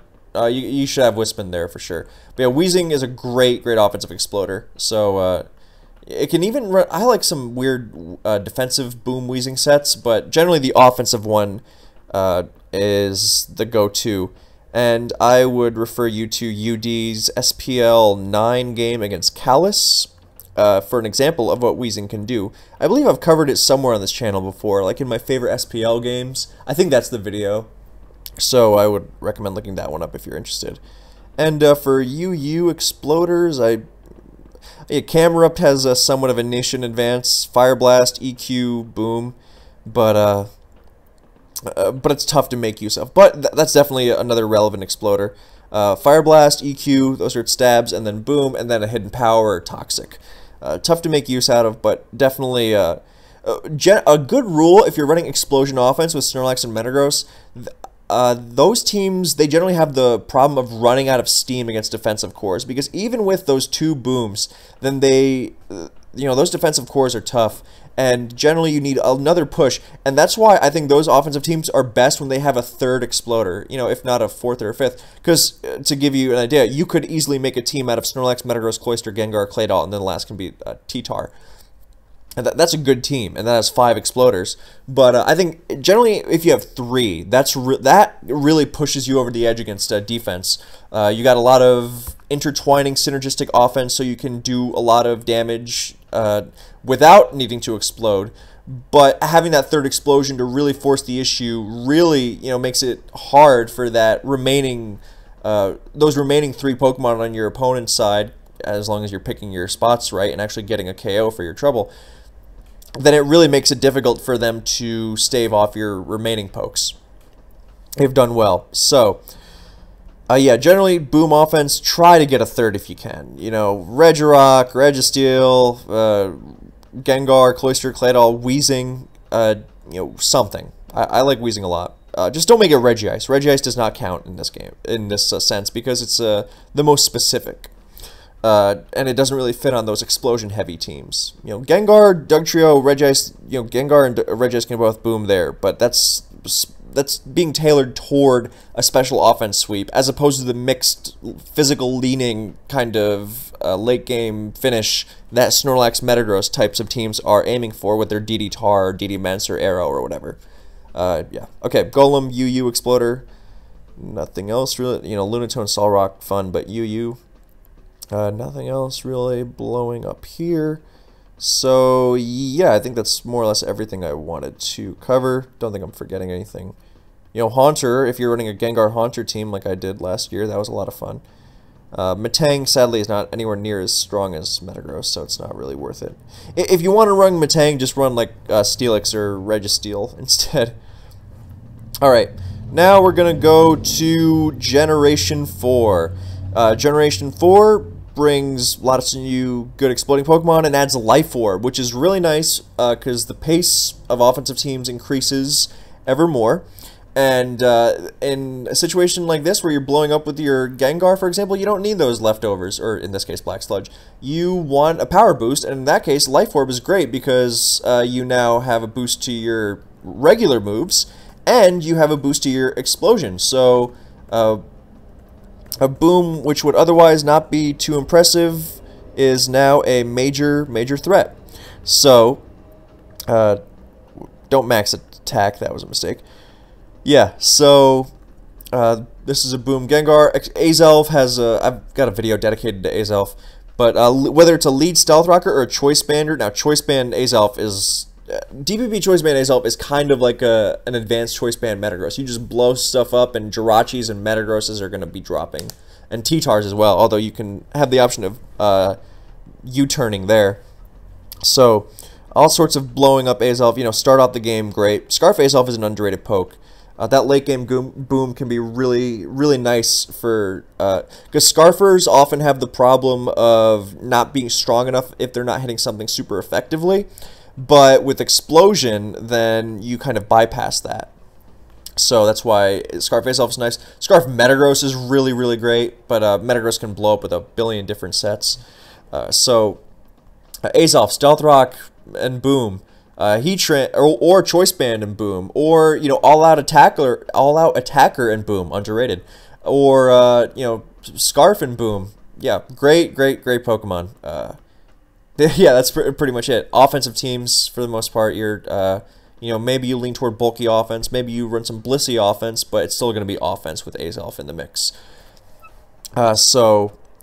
Yeah, now you got Heatran, which is honestly really similar to Azelf. Rocks and Boom, you know, whether it's a fast non-lefties booming Heatran or it's a defensive lefties booming Heatran. You know, Sassy, max HP, max SpDef. You can Stealth Rock, Lava Plume, Protect, and then Boom. So you can go defensive until you want to go offensive. You know, having that flexibility is a part of what makes Heatran so good. You know, you don't have to Stealth Rock at all. You can just go offensive or defensive and Boom. And of course, Heatran is unlike Azelf in that Azelf will always run Explosion, but Heatran does not need to always run Explosion. It's like Advanced Gengar in that sense, or DPP Gengar in that sense. While we're at it, so you know, Specs Heatran can run Explosion if it wants. It's not an automatic addition, but it can. You know, Scarf, offensive, defensive, any kind of Heatran can run it, and you're looking. Whereas Azelf, if Azelf's just trying to set the tempo, get up the rocks, and then Boom. That's the new way of Boom really setting the tempo, rather than setting up the late game positioning. Like when a Gengar booms in advance, then here it's, alright, I got my rocks, I'm going to play, you know, at a bang pace, and I want to get my setup sweeper, my Gyarados, in against a certain Pokemon. So I'm going to blow up that T-Tar, do a good amount of damage to it, get my Gyarados in without rocks, intimidate, dance up, and go to town. And the snowball effect begins very early. So Explosion, whereas before Explosion was used, more precisely with wall breaking, now Explosion, I mean, isn't even about the damage when used early on, because booming early is, if someone's booming early in DPP, it's either to really set the pace with Ace Elf most of the time, or because, or defensively, like let's say a Dragonite is in on your Heatran and you really can't afford to give it a free turn, so you just gotta blow it up. And that's fine if that happens. But, yeah, like even a Metagross doesn't want to blow up instantly because it can do so much damage without blowing up. You know, that 2-for-1 is Metagross' specialty. But also because with the addition of things like the Rotom appliances, as well as, of course, the Prominence of Protect and normal resists, then Premature Explosion can very well get punished really hard. I mean, even something like the old league matchup with Zapdos versus Metagross, where Metagross would go, okay, well, I'm just going to blow this Zapdos up and remove a huge threat, and then the Zapdos subs, specifically for situations like that. So you really got to be careful. But, of course, a well-timed explosion is really nice, especially because now we have more fast explosions than ever, thanks to Choice Scarf. Heatran doesn't Scarf as much as it did in the past, but, you know, Scarf Boom was great as a way to check things. It really would seem weird that it checks, but it does, like Offensive Suicune and DD Kingdra. Scarf Magnezone is great, Scarf Metagross is great, and, you know, the fast boom is nice.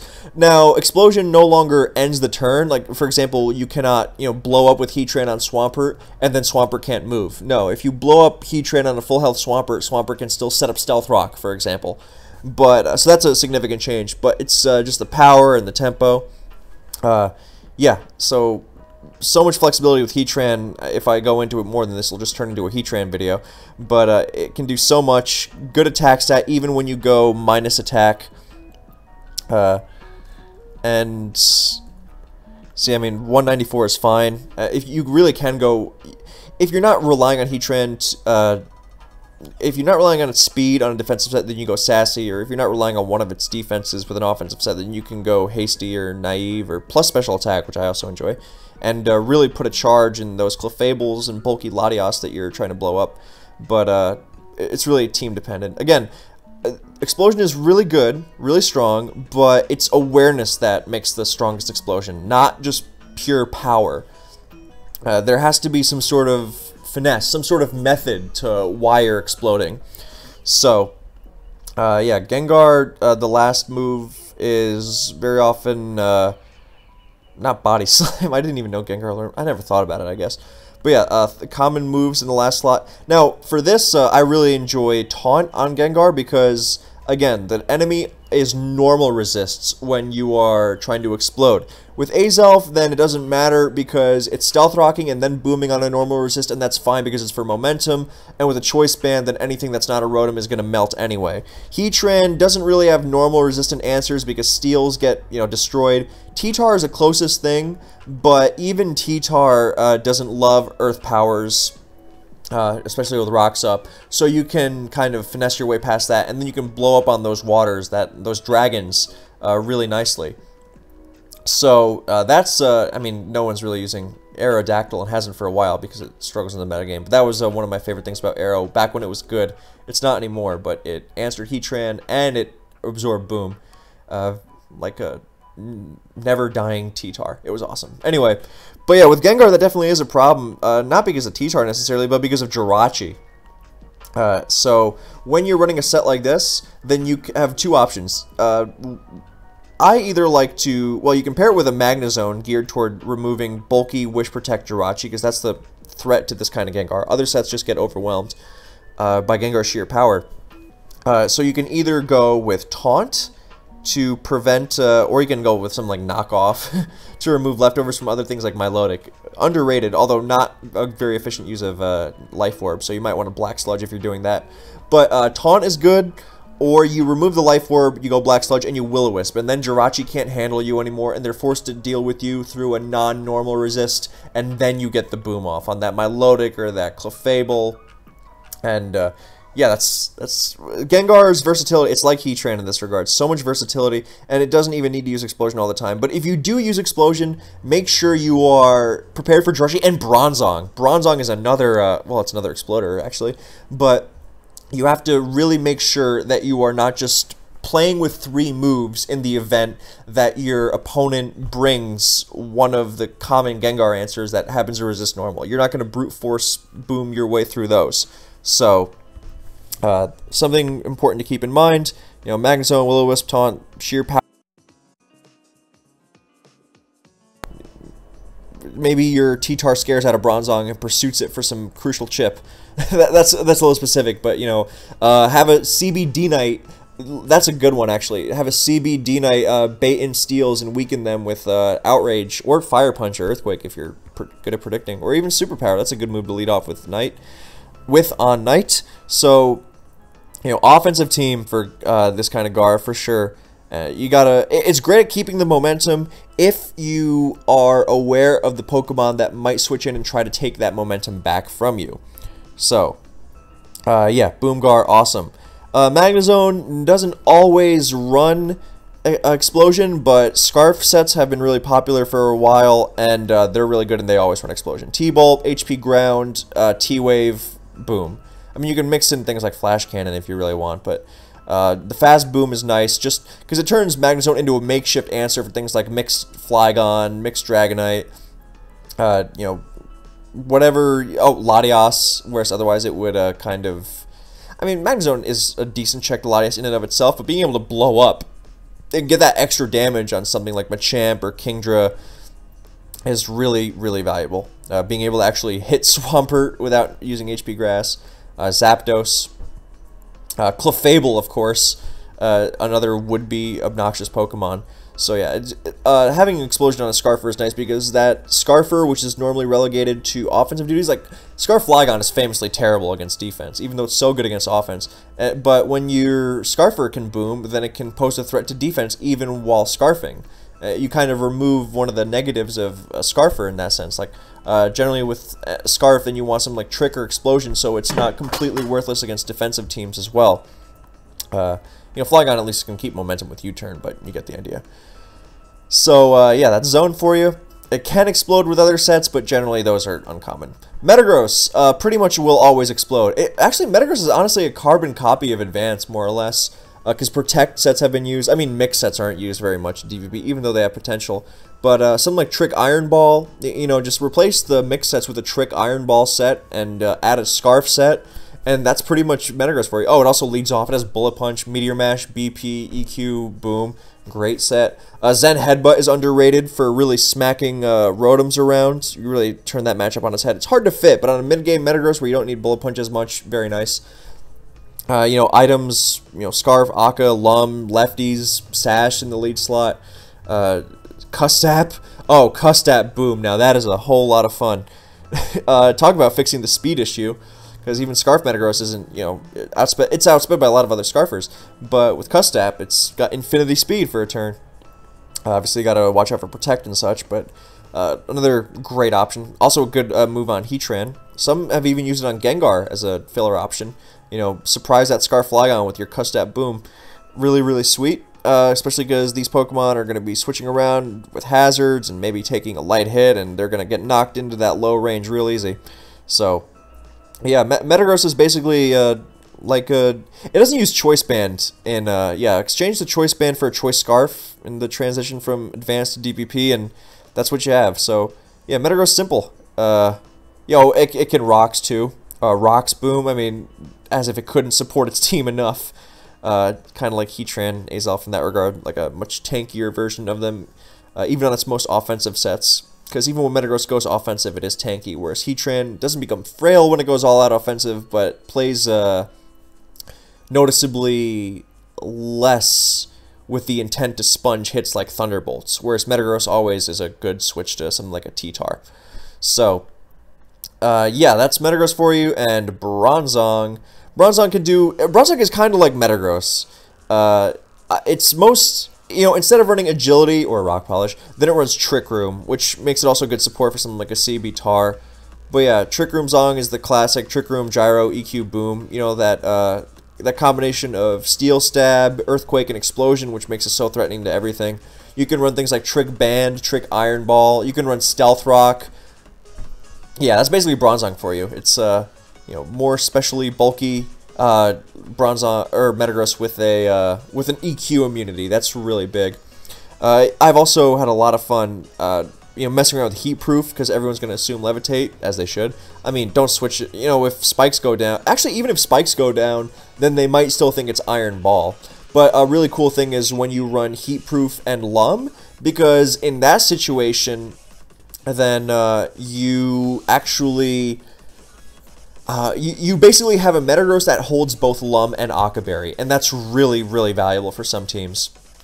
Plus, you get to run Metagross and Bronzong together, and that can be really nice because sometimes teams will deal with one by just wailing on them with repeated attacks, and that way, that's a great 2-for-1 right there. You know, one of them can run rocks, usually Bronzong if you have the choice, and then the other is freed up to run an even more dangerous set, and they're both blowing up, and they're both beating up on the same guys. They have the same support.